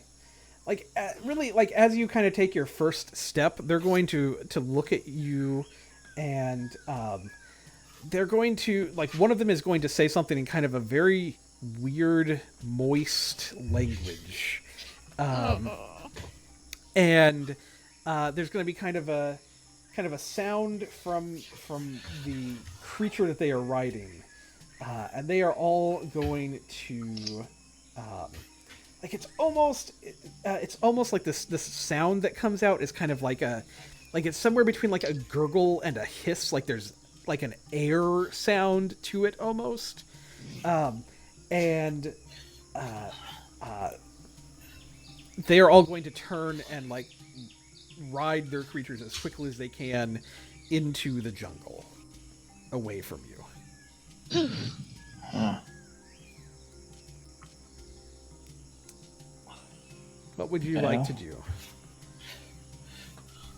Can I sort of just try to track them as they go into the jungle, see where they're going?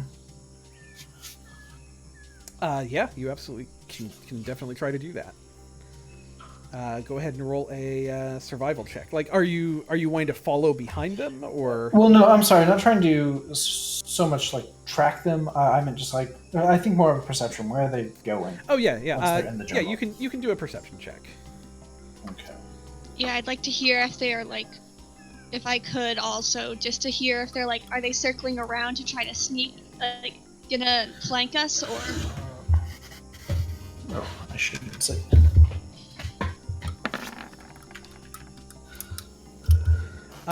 Like kind of once they are in, they kind of disappear very quickly to you, Jarrus.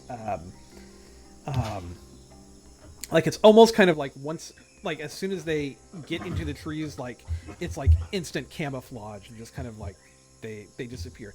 Galia, you're kind of able to keep with them a little bit longer, but it seems like they're just headed into the jungle away from you. Like maybe they kind of looked at the Shield Guardian and the Ankylosaurus and kind of went nope. And I'm just gonna kind of keep an ear out Yeah, while sounds we like we walk can. forward. Okay, yeah, I'll take Galia's lead. Okay. Follow Galia's lead. So you do not want to try to follow them into the forest. No. Okay. Well, in that case, your evening is going to come to an end. And let's see. Let's roll another day.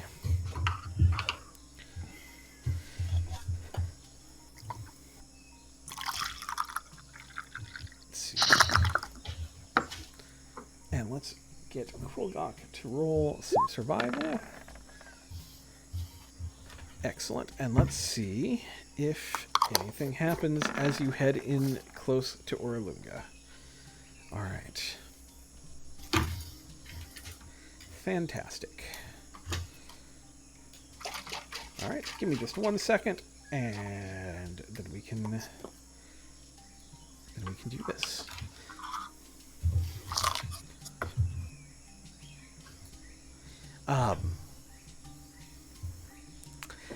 So on this, what day is this? Your 36th day of traveling. You are going to approach Oralunga. As you do so, you are going to see that kind of rising from the jungle in front of you as you approach towards this, there is a massive brick and stone ziggurat that is going to rise out of the jungle in front of you. And you can see that there are 2 staircases that angle up and across the face of this. One from the right, one from the left. That meet in a landing about 30 feet above your heads. And then that layout repeats going up to the next level. And then there is a 3rd level. But each one is less height. So if the first one is 30, the next one is like 20 and so forth. And you can see that it goes up to, there are 4 levels to this ziggurat going up into the sky. Up to where it's towering fairly high into the air above the jungle as you come out into this area.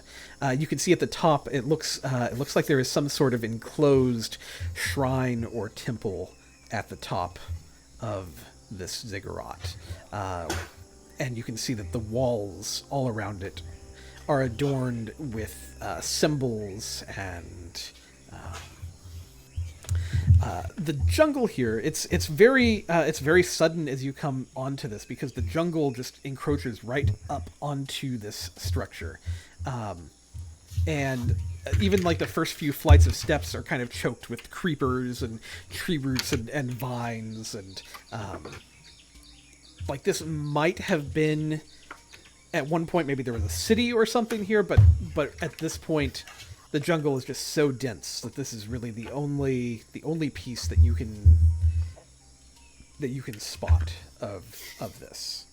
Is it just the root, like kind of like glyphs at the top, kind of near a temple? Is there anything else that seems kind of like mystic or fiendish or celestial? Well, are you trying to detect anything like that, or what are you? How are you doing that? I guess I don't know what kind of check would be most applicable for this. She's just trying to see if there's anything that kind of jumps out at her and says, like, "Oh, there's something more to this temple than just stones." Like, you're not getting anything off of your innate senses of anything. I mean, you can obviously, if you have detect magic, you can do something like that. If you have, can I cast that ritually? Can I do a ritual to not take up that spell slot for detect magic? Yeah, you can. Okay. As long as you have it prepared, yeah. If you have, as long as it's something that you've got, you can. It is.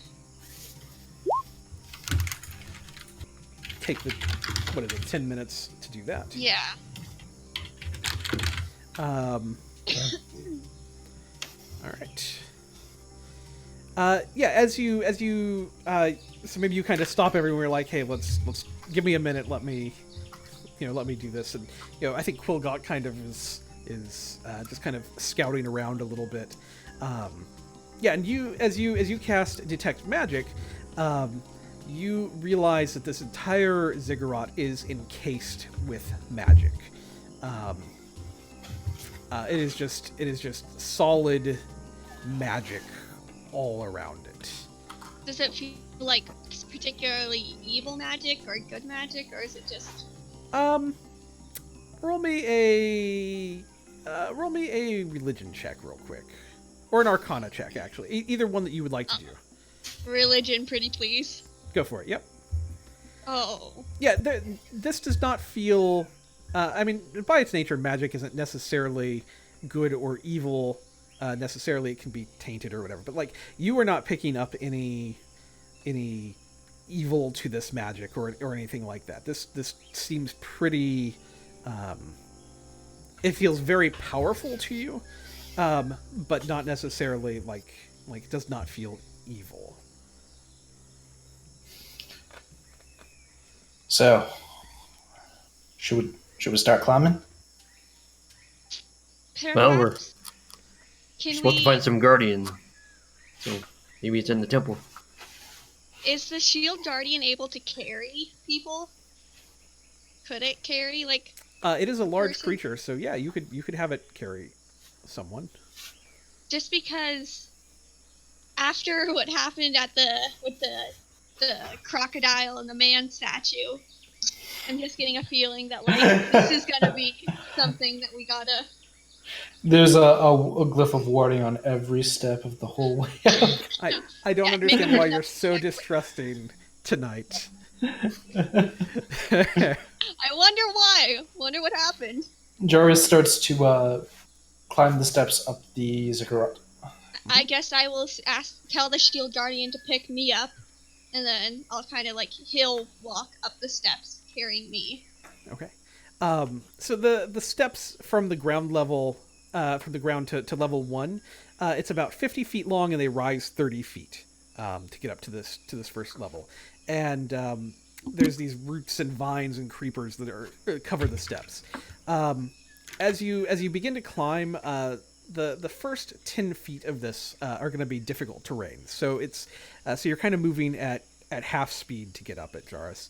Um, as you as you kind of get about 10 feet into it, um, the next step that you take, one of the you're going to kind of scratch your leg against one of the vines, and you can see that it's got like brambles and things on it. Do you keep going? Do you? Am I like basically like deep into the brambles? No. Like at this Or point, like you're kind of like, oh, this is a thing. Like, okay.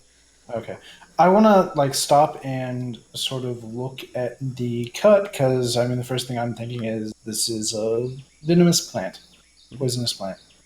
Can I do some sort of like medicine check Yeah, on yeah. my Do a medicine check. ankle? Yep. Oh boy. Well, if I know about it, I could try a medicine check too. Okay. I think I'm fine, so I'm gonna keep going. Yeah, it looks fine to you. Um, I'm gonna be a little bit more careful and try not to get cut again. yeah. So you take another step, and like you feel like you are being incredibly careful with it. And in fact, roll a dexterity check for me, just to see kind of like how you can do athletics or acrobatics, actually, to see kind of how well. Should it be acrobatics or could it be either? You know what? I'll give you either on this because Okay. I know strength is better. Can It's a lot I, better. for the 24. the shield guardian, can I know anything about its ability? Since I assume I probably would have spent the time kind of while we rested Mm-hmm. to, like, can I tell if the Yeah. Okay. So yeah, let's talk about the shield guardian real quick. Basically, it is bound to your amulet, and um, you can speak to it, um, and like you can call it to you telepathically, as long as you are on the same plane of existence, basically. Um, let's see. Uh, you can. Uh, let's see. It's good at punching things. That's kind of its attack. It has a big. It has fists that hit things, um, and you get. Um, it has a reaction that it can do that uh, will grant you a +2 bonus to your AC if the guardian is within 5 feet of you. When it makes an attack against, or when a creature makes an attack against you, basically. It can do that as a reaction. So it's not a solid thing. It's not all the time, but it can do that as a reaction. There's also a spell storing mechanic with this guy that you can use since you are a spellcaster. Neato burrito? So that's what that does. And it seems to understand you pretty well. It's got, it's strong. Like that's its big thing. It's strong. Yeah. Okay. So Jarrus, as you take another step up, and you are pretty damn certain that you have stepped cleanly and nimbly and well past these thorns. But as you do, somehow one of them is still going to cut at you, and you're going to take a point of damage. Oh no! 1 damage. Actually, I could probably just tell this by looking, but did Galia happen to grab Aragon's 10-foot pole? Yes, she did. He had given it to her specifically before. So she'll have it in her pack if somebody asks for it. Yeah, well, I was thinking of. I mean, I would know that you have it, so I was thinking maybe to tell Jairus to. Hey, if we're worried about traps, maybe use the pole. That's a good idea, and I'm actually just going to use my wave because it's more handy. Yep. Okay. Sure. I mean, Galia can pass the pole to Red as well if you would like to have that as well to do stuff, because she has the Guardian. She's sitting on the shoulders of. That's kind of taking the brunt of that thorny damage. Okay. So what is your spell do, Jarus? I don't have a spell. I'm using my glaive as though your it glaive. were a 10-foot pole to make sure that the path is as safe as it can be. Are you like hacking through these, trying to like clear it, kind of machete style, or like? You know, that's a good idea. I'm going to machete Okay. these brambles. Cool. Yeah, you do that. You're like, okay, stupid brambles, and you kind of cut at them, and they fall away. And as soon as you cut through them, they grow back in front of you.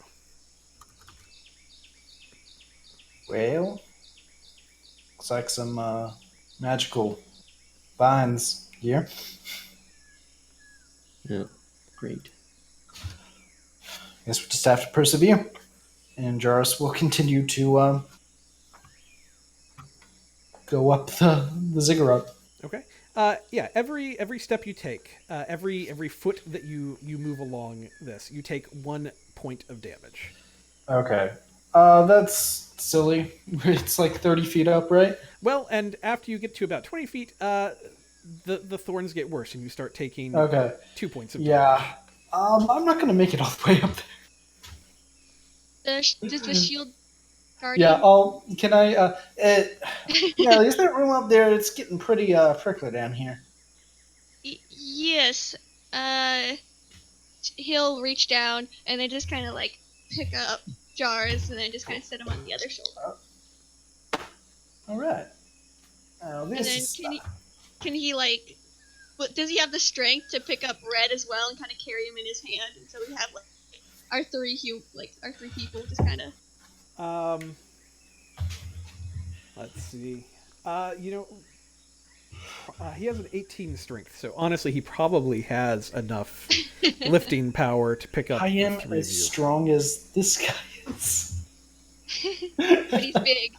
He's It's true. He's large. bigger than me. I mean, it's going to hobble him, I would say. He'll walk a little slower. Like to ride a creature, it has to be, you can have one size above you. But I mean, he does. So like, I think maybe like Galia is riding, and like Jarus and Red are each in like a hand, and like he's kind of like just pulling you along with him, kind of. As the construct begins trying to climb, it's going to get about halfway up the steps, and it's almost like the steps have given way and just turned into a ramp, and he just begins sliding backwards down this No. incline. It's really not necessary, but thank you. No. It's 6 points. No. So he just like, and then do we get back to like the bottom step? Yeah, and basically you're at the bottom. What? Well, Red's, maybe there's another Red's gonna way. shout. Red's gonna shout. Hey, Guardian! We're here to see you. Come out. Roll a perception check for me, Red.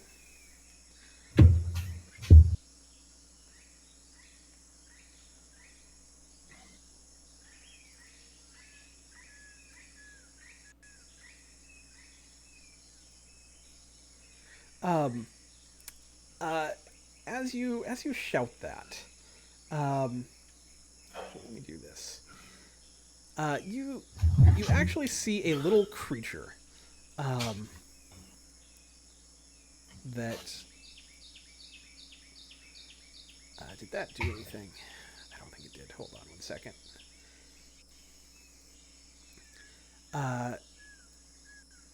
Oh, maybe it did. What is this guy?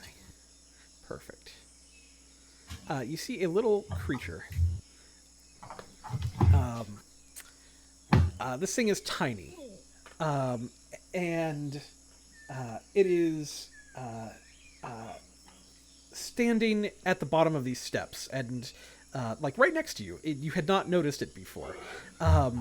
It's black all over and is wearing a mask. And this particular mask looks like a triceratops. And you're going to see that that this little creature is carrying a large orange and purple orchid with it. And as it kind of glances at you, and then it runs up the steps. And as it runs up the steps, the thorns are going to part right in front of it and close instantly right behind it. And he's going to kind of disappear up onto the landing. Hey, wait! Slow down! What did you see? I don't know, there's a little dirt guy with a mask and a funny flower that ran up the ziggurat. Well, what kind of flower did it have? It was like big and orange. Can I look around for any big orange flowers? Orange and red or something like that. Yeah, it was an orchid, orange and purple orchid. Oh, okay. Yeah, go ahead and everybody can roll me a nature check if they'd like to. And an orange. Come on, big money. Money, no women. Big money. Jaris is going to be the first one to spot them. Like you're going to kind of look around the jungle, and yeah, you'll be able to find a small patch that has 2 or 3 of these. Well, actually, 3 of these orchids growing. Perfect. Hey, Red, like these ones over here? Yep, I think so. Well, maybe let's give it a try. Smelled like them too, yeah. Go and gather the orchids and hand them out. And try this again. Yeah, as you step up carrying the orchid, the path is going to kind of part in front of you. All right. Yay! I'll tuck it behind my ear. Really pretty. All right.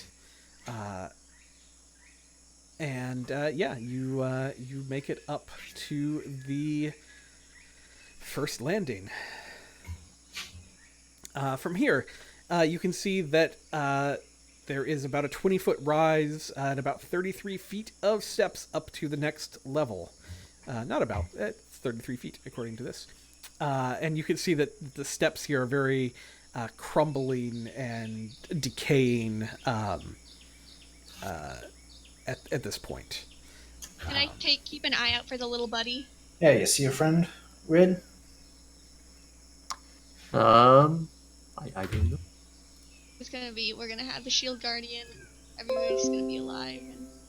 Actually, I have some climbing items. So maybe if there's a wall, I can 3 feet apart. I have 10 of them. So 3 feet apart, we can cover 30 feet, and then hopefully last 3 feet.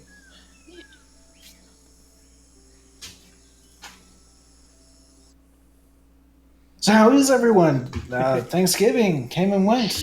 Good times? I can still hear you guys. I don't know if I you got can to hear hear me.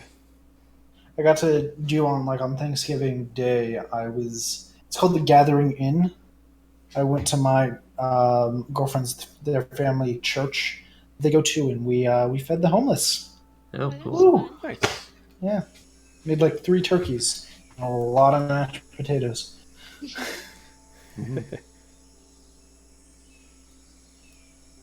I was in a car for 18 hours that weekend. That's rough. That's your commute back home? Yep, 9 hours up and 9 hours back. Wow. Yeah, that sounds like California. All right, can you guys hear me now? That's like the distance from like Los Angeles, like San Francisco, really, on a bad day. Hey! Yay. Can you hear me now? Am I here? Oh, I can't hear him. Okay, Yeah, hold he's on. on One. the He's probably he's on Discord. There we go. How about now? Can you hear me now? Yay! We made it to the top of the temple. That was so Yeah. weird. I could literally hear you guys the whole time. So like weird. I don't know. All right. Is Tom yellow for everyone? Or orange? Yeah. Yep. Yeah, Okay. looks like he pointed his camera up. That's fair. All right. It's back. Yay! We missed you, Tom. We missed your beautiful face. So let's see. You were rolling perception, I believe. Red. Anybody else can roll at this point who would like to as well. Sure. Yeah, I guess we're just looking for the Little buddy. For the Little wee Oh, dude. dude. fuck's sake. Again, it is Red who spots one. And You guys see a black dude too, right? With a mask? No. Where? Because maybe I don't know if I'm seeing things again. You're going to see that this same little, or at least a similar looking guy. This one has a different mask. This mask looks like a chameleon's head, and this one is carrying. It still has the orange and purple orchid, and it is also carrying a red parrot feather. And it just races up these crumbling steps. Red will point. There he goes, up the stairs. What's he got this time? Like a red feather and still one of the orchids. All right. Well, let's look for. Let's look I for. don't know. We have to find red bird somewhere or something. Yeah. Let's find the feathers. So yeah, I guess you guys head back down the ziggurat, and it's actually not going to take you very long. Just looking here in the jungle, just a few minutes of searching, you'll see that there are this area seems like it has probably been pretty lousy with red parrot type creatures, and there are red feathers in quite abundance. So each of you could grab one, and heading back up the ziggurat. Again, the way parts, the vines part around you as you head forward with your orchid, and as you head up to the third landing, even though it looks like these stones should crumble underneath your weight, you just kind of light as a feather walk up to the next landing. I got a bad feeling about this still. Because the shield guardian is light as feather. Does the shield guardian have one? I was assuming that after the first time she left it she told it to stay put at the base of the Okay. ziggurat. Yeah, I think that would Fair make enough. the most sense here. Okay. So this next level rises about 12 feet in the air, and the steps are 20 feet long. And you can see that these stairs look like they are in great condition from this landing headed up, but they are swarming with snakes.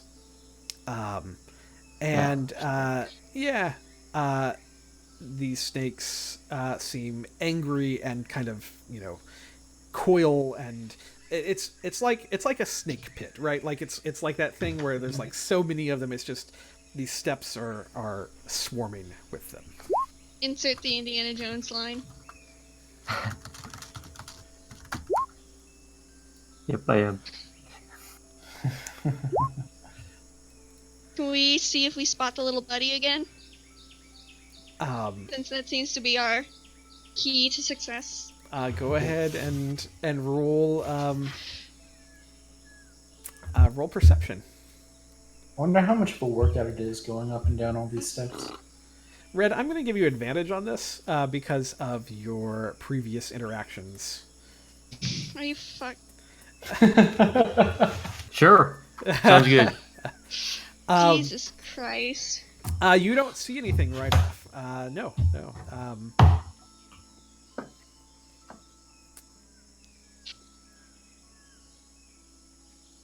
Then,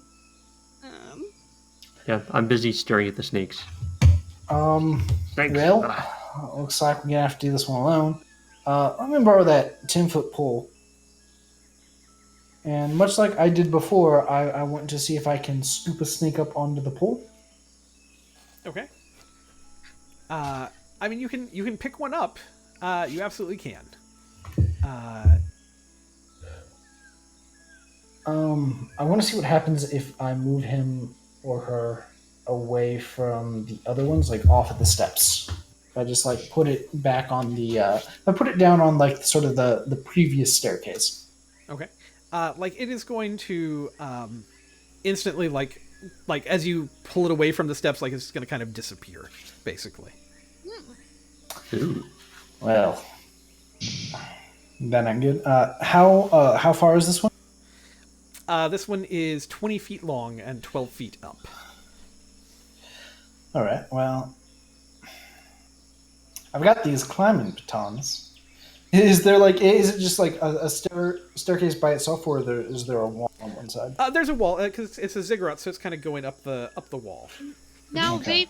wait just a second though. If there was something with this flower and something with this feather, then there must be something that we do with them to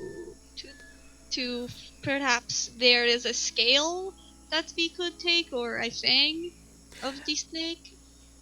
Yeah, Galia, as you're kind of talking here, since you have the highest passive perception, you're going to see one of these little creatures that Red has been seeing. Oh, And he's not crazy again. I'm not the only one. and it is going to approach the snakes. And it has the red feather, the red parrot feather, and the orange and purple orchid. And at the first step, this little guy is going to kind of like turn around and look at you. And his face, he has a mask on that resembles a mongoose. And he is going to turn around and he's going to look at one of the snakes. And he's going to take the orchid and he is going to hit the snake with the orchid. And the snake is going to rear back and kind of get into like attack mode. And as the snake does that, this little guy is going to take the feather, and he is going to use it on the snake's belly and kind of just rub it against him. And the snake is going to calm down and look at this creature. And the creature is going to lie down in front of the snake. And the snake is going to crawl towards this creature, into the mask, and inside this creature. And this little creature is going to slither up the stairs, still holding the orchid and the feather. And the snakes are going to part around it as it slithers up the stairs. Okay, little dark dude, if you think I'm doing that, you're crazy. What the fuck? So I've got these pythons. We have to fucking eat a snake. I don't know. You think we can bypass this, or we have to go through it? If we In the, weren't able to do it before, Yeah, I we don't tried know. to go up the briars and we just fell back down. Worse to do that and land on some snakes or just fall way to the ground. I don't know. Yeah, I don't know. You think we can bypass this, or we have to go through it? We have to fucking eat a snake. In the All right, well, I will try first. Now, So- Gallia, let me do it. No, No, no, never no, no, no, no. Okay. Golly is gonna. Oh God. Oh God. She's You just seem gonna. to have some trouble here. Let me. No, no, no, no. I'm just no. gonna. I'm just Golly's gonna take the flower and she's gonna whack the snake and tickle it, and then she's just kind of gonna like try the thing. So Golia I'm not does even this. gonna say it. She's trying the thing. So, Ajaris does as well. We're kind of having a competition to see who can eat the snake first. Mhm. I smack it, I tickle it, and just bottoms up. Yeah, and yeah, as you both kind of lay down, Oh. Oh. your respective snakes are going to angered and then charmed by the feathers and flowers. They are going to slither towards you and into your waiting mouths, and they will Don't say that. they will slide Delicious. inside you. And Ew. what I need each of you to do is make a Constitution saving throw. Oh great. We can do that. Is there? Oh man, it's always scary. Here we go. Finally, a not bad roll. Yeah, like you can feel this Oh. as it's happening, but like it kind of takes control of your body just a little bit, and like you slither up the stairs, and Who wins? and Who through, gets to the top through the first? snakes. Me, I'd say that Jarrus does just because he dealt with the Constitution save better of it. Damn it. Like Galia probably took just a minute to kind of gag down the snake a little bit more. Oh. And yeah, you both find yourselves on the next level. Is Red doing this, or is Red? Red is standing at the base of the stairs watching this. And once He's you hit that top level, like kind of the feeling dissipates from inside you. He's gonna say, Well, that was something. he's gonna say, Glad we could experience that together, Gallia.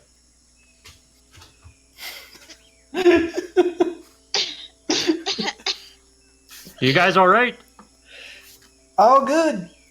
You should do it, Red. Feels great. He's gonna say, "Moradin's beard. Give me strength, Moradin." He's gonna cast guidance for, well, apparently not for much. So he's gonna hit one of the snakes with the flower and tickle them, and then Yep. sit down and wait for the snake. Yeah, the snake slithers up past your beard and into your mouth.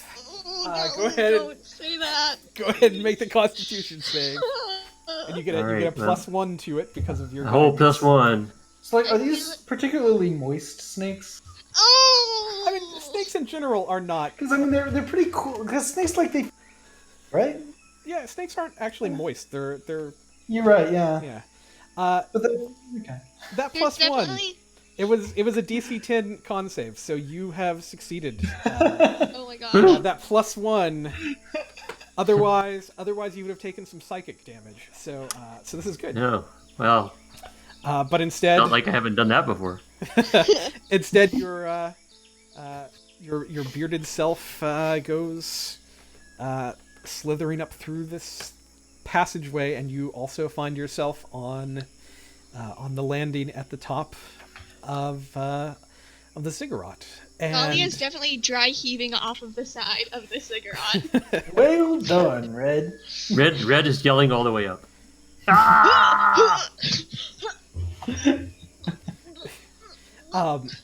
and you can from here you can more easily see the symbols that have been drawn on this shrine here at the top of the ziggurat.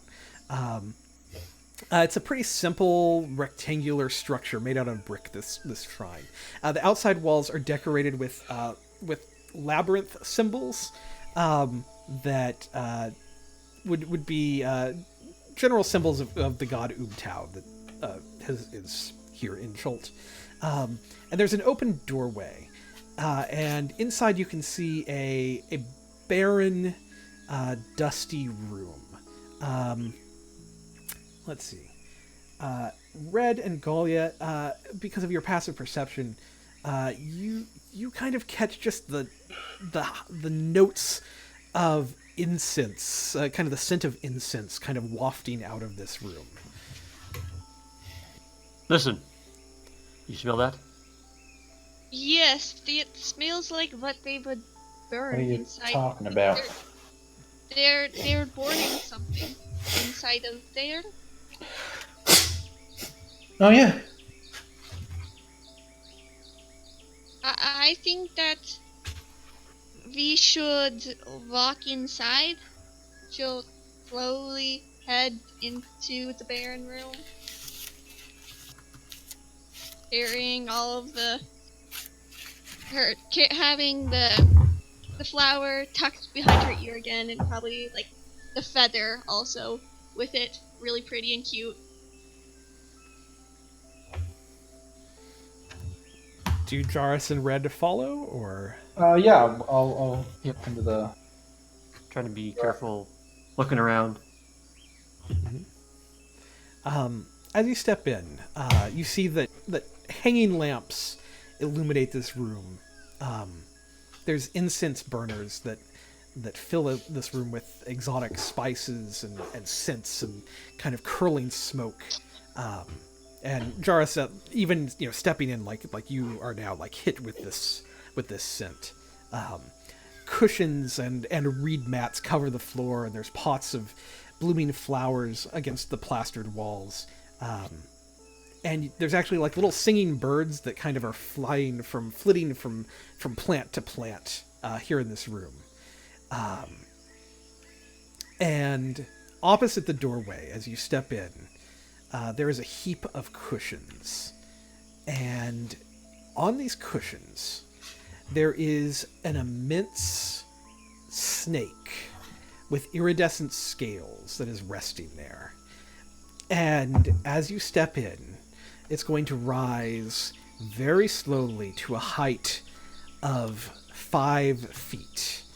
And it is going to look each of you and stare you directly into your eyes as it makes these very precise movements. And you can see that its face is remarkably human-like. And before it speaks, the tongue of this creature is going to flick in and out, and it is going to speak to you.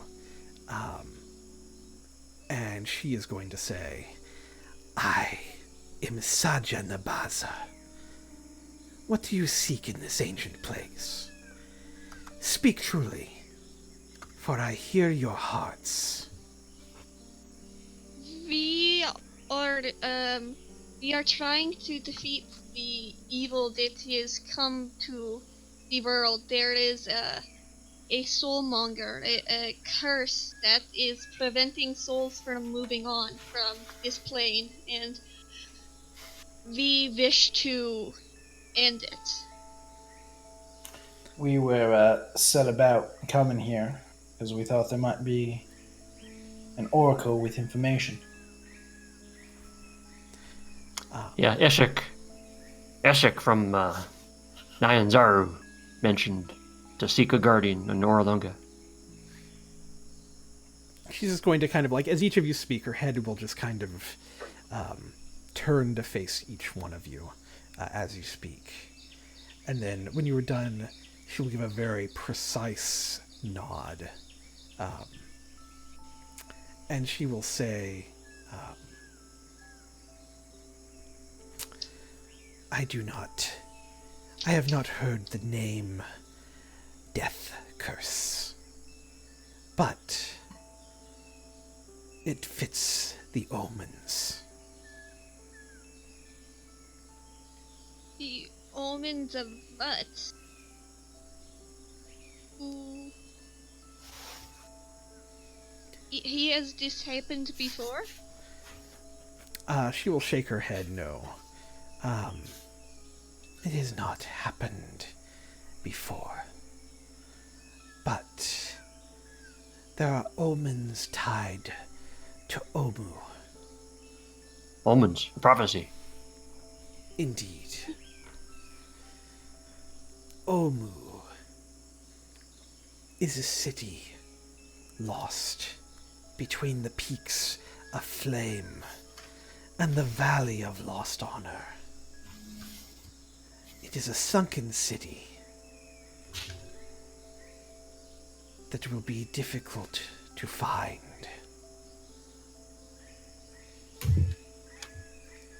However, it is not the city itself, but it is what you will find there. It is the home of Raznisi.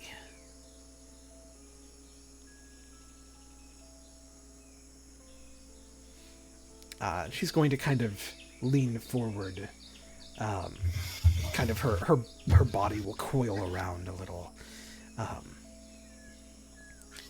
And she will look at each of you. Do you know of Raznisi? No. No. Don't think I've heard that one. I remember the uprising. He was a paladin. Galia has heard a little bit of this, I believe. Was that the undead guy? Yeah. Or the This is yeah. leader of the undead? Yeah, this is the guy connected Paladin? with all the undead. Oh, yes, he was the one that was raising the creatures. How could he have been a holy paladin and yet he's fallen so far? She will turn to Galia. Holy paladins have many powers. And in Omu, there were the nine. The 9 paladins who stood for the city. Each handled separate business, and Raznisi, his was the business of working with the dead. His powers at first were used to bring back those who had died. Ugh. She'll shake her head. This is not entirely unnatural. There are many who follow the light, who wish to bring back the dead. However, Yes, but how was he corrupted? there was a threat. And Raznisi believed that he could remove it by using his powers to save the city he loved. And so he began raising the dead, even those who should not have been raised. His army became vast, and they destroyed the threat. Each of his followers was marked with a blue triangle on their forehead. But once the city was safe, the other paladins did not trust Raznisi. And they were correct not to, for he had been corrupted by this process. And his army turned against the city. It was at this time... Hey, we've seen some of those. Undead. Yeah. Yes. It was at this time that Ubtao turned his back on this continent. For you see, he did not wish for his people to be fighting against each other. And when he left, so too did many of the things here in Chult change. And once Raznisi came to power, and once his corruption was strong, and once those who opposed him were gone, his undead began to terrorize the land. And they have done so ever since. How long ago was this? She's going to shake her head. It has been a very long time. A very long time. Since before the spell plague.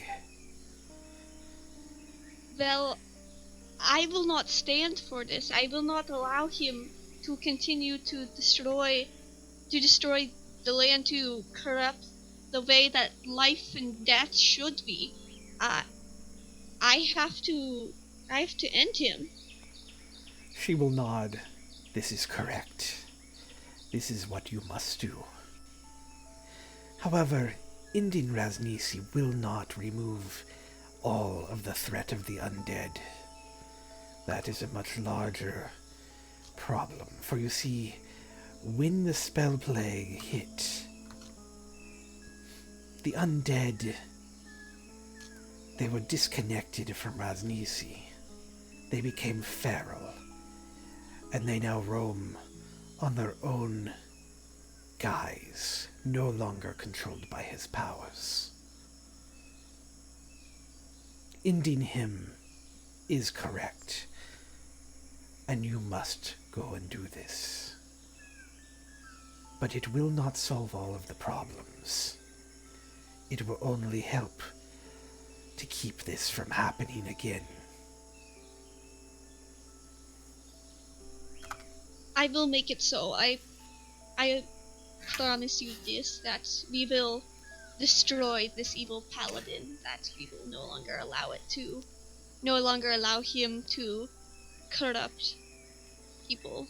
Well, first we need to find this sunken city. Anything else you can tell us on where we might find it? Anything? How we might find it? She'll again repeat. It's between the Peaks of Flame and the Valley of Lost Honor. And she'll say, if you can find high ground, or if you can approach from the air, this would be the easiest way to find it. So perhaps from the peaks. And she will say, I think where you will find such a great evil as Raznisi, you will also find the evil that can bring this soulmonger, this death curse, to bear. Well, that's the question I got, is what does all this have to do with the soulmonger, whatever it is, and people dying and not, their souls not going into the other planes? She will nod. The prophecies have spoken of a time such as this. They are all tied to the city of Omu. Whatever it is you seek, that is where you will find it.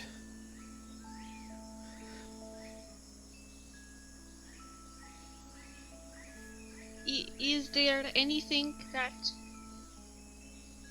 you could give us to allow us a clearer path to this way, like I don't know, perhaps a map or a magical item? That's... I do not have a magical map, but I can give you a charm that can help you in your travels.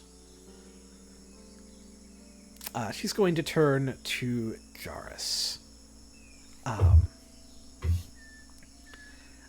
And she's going to say, for you, I give you this charm. She's going to kind of wave her hand, and just like a small token is kind of going to appear in it. And she's going to hand it to you. I reach out and take it. She's going to say, this is a charm of vitality. You may use it once. Save it for a time of great need. And basically, this charm is going to give you the benefit of a potion of vitality as an action. You have one use of it before it will disappear. Thank you. I appreciate this. She's going to turn to Red. And she is going to again make a gesture, and a little token is going to appear in her hand. And she's going to say, for you, this charm. It is a charm of restoration. You may use it to help those who may fall around you. I wish I could have given it to you before now, for I sense the loss that you all share. And this charm is going to be, basically, it has 6 charges to it, and you can use an action to expend some of its charges to cast either Greater Restoration, which costs 4 charges, or Lesser Restoration, which is 2 charges. And once you use all 6 charges, it will disappear. There is no renewal on it. Okay. He'll take it in his hand and bow and say, "Thank you, Oracle." And she's going to turn one more time to Galia. And to you, Paladin, as you go to face someone who has gone down a different path than you wish to travel, I give you this. And she's going to wave her hand one more time, and there's going to be a small token. This token is for one to perform great heroism. Save it for such a time as you need such an action. And basically this will give you the benefit of a potion of heroism. And when you use it, it will be gone. Thank you. We will destroy this evil, and we will allow it to no longer corrupt the land. She's going to nod. One last thing before you depart me. There is one traveling in this jungle. He has been to see me as well. While his goals are different than yours, the means to achieve them will be very similar. He must kill Erasnisi as well. If you can find artist Simber, then you may find an ally.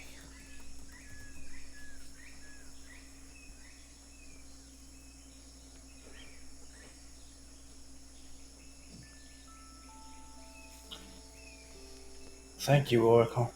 This is more than I was expecting.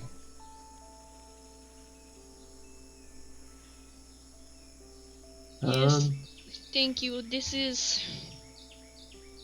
We are set upon a new path, and oh. I thought she had hands. She can kind of manifest them as she needs to. Okay. Yeah, I was imagining, the traditional with like the lady body and then the snail body. No, Yeah. okay. She's beautiful.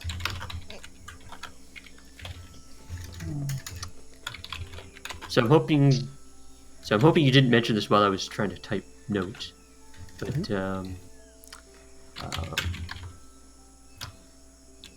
so she's saying, yes, it's a good idea to kill Rajnisi, but unless I missed it, like what about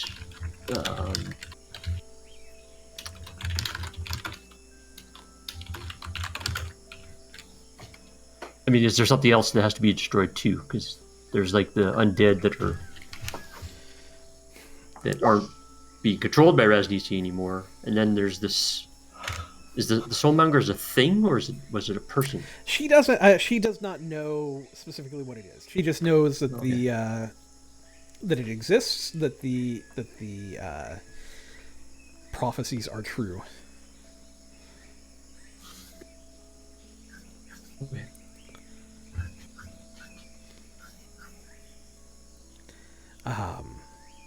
Is there anything else you would like to ask her while you were here?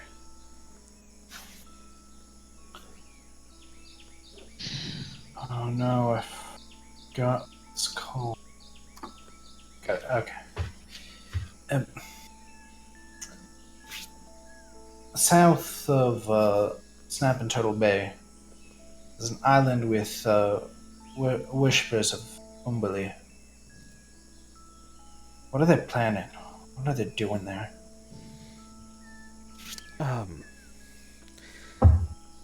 She's going to kind of turn to you. The island you speak of. The worshippers are no longer there. However, there is a dark presence that fills that island from the time that they worshipped within the temple. Wait, who is this Umberly that you speak of? Umbali is the enemy god. Do I need to make some kind of, do I know anything about? You can make a religion check and see if you know anything. Okay. I mean, I'm assuming it's gonna be something watery. Yeah. Well, there was some brief discussion about this. Yeah, but that was between our jars and like Quilga. I mean, Umberly, like you may have heard briefly that it's one of the ocean gods, but I don't think you would know much lore about her. Why is she a problem? I seem to recall that you are from the ocean, and is she not of the water? My people have been fighting against the creations and the worshippers of Umbali to protect you, all of you, Earthful. Krakens, dragon turtles, Sagian, Wes. That is what we will find. Or not. Dark presence for the time. I don't like it.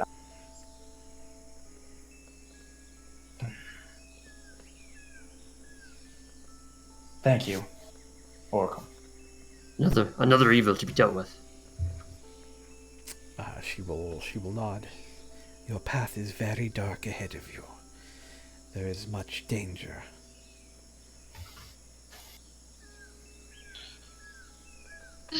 Thank you. We will be on our way then, and we will go towards this city.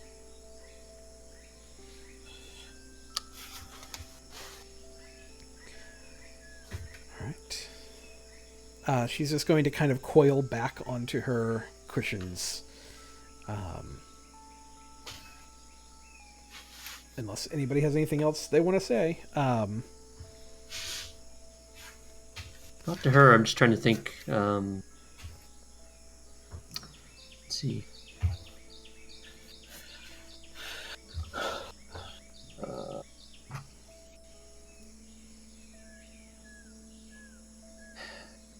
Intelligence wise. I think I could put two together. Hopefully this would be in Red's RP, but I'll say to Galia, hey, can you hand me that? Hand me the map again? Oh yes, of course. She'll pull it out, look down at it, and then pass it to him. Well, he'll hold it out and point. I'm assuming that the map is annotated like our map is. Yeah, I mean, yeah, you have the map. Yep. Yeah. So he'll point out to the south. Peaks of Flame, Valley of Lost Honor. Yep. Yep, those are down here. Peaks of Flame, Valley of Lost Honor. So somewhere in there, about.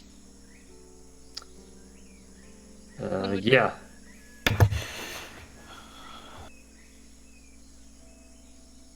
In between. It's not too far. Peaks of Flame, which is where we need to get to look down on. And that's where Quilguk's from, so maybe we can circle around the coast and up into the peaks. Well, Quilguk's maybe from stop somewhere. Quilguk's from the Snout of Am I Almgar. wrong? Oh, okay. I assumed that Snapping Turtle Bay was where the turtles are from. Never mind then. Sorry. I mean, that would make sense. But... Well, she'll go back up to Yeah, that's a little bit harder to get there then. Never mind. Are there any other places that we should know about that perhaps have some treasure that could help us in our quest? If you head to the Kobold Mountains, there's a dragon that lives there.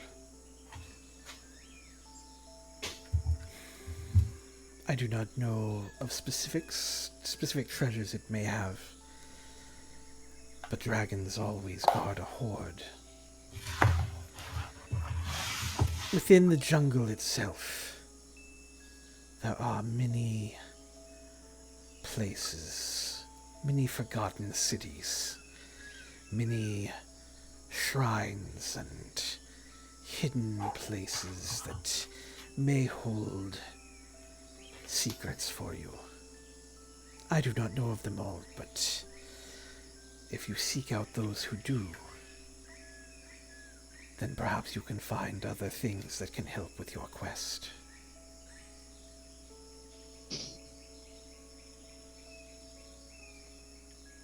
All right. Thank you. Thank you for everything that you have done.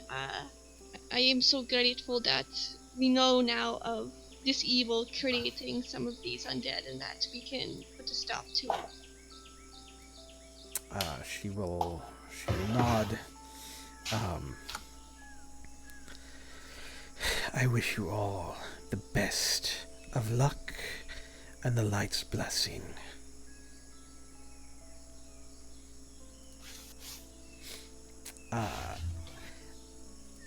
As you exit the shrine, you're going to see that the steps have all cleared. There's no problem for you to leave. And if any of you were to glance behind you back into the shrine, it's empty as you walk away. There is no presence left in it. It just looks like a part of this ruin of the ziggurat. And as you reach the ground, you're going to see that all around, blue tulips have sprung from the ground, spreading out in almost a perfect circle from the ziggurat, creating just a field of blue into the jungle.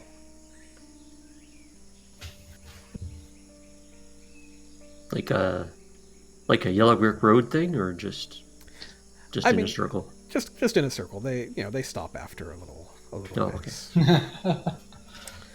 It's not guiding you anywhere in particular. Yeah.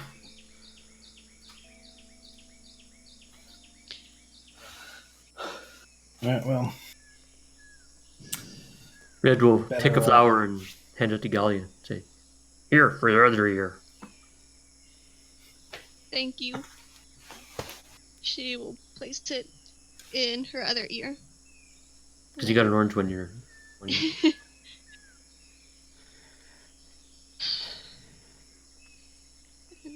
I suppose, does it seem like it's getting kind of late in the day? Yeah, I'd say that this day is kind of wrapping up here for you guys. So it might be a good time to camp and.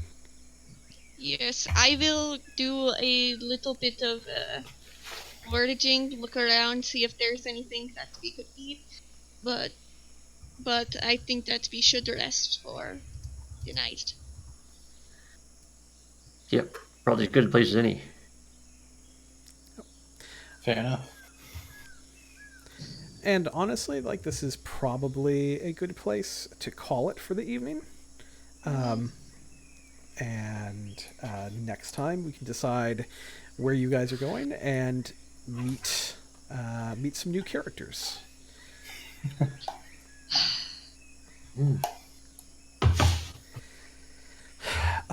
Everyone, thank you for watching tonight. Hope you enjoyed this episode. We will be back next week, same time, 8 o'clock Central, Saturday night. And yeah, should be some new interesting things and people to meet. So thank you all, and we'll see you later. Good night. See ya.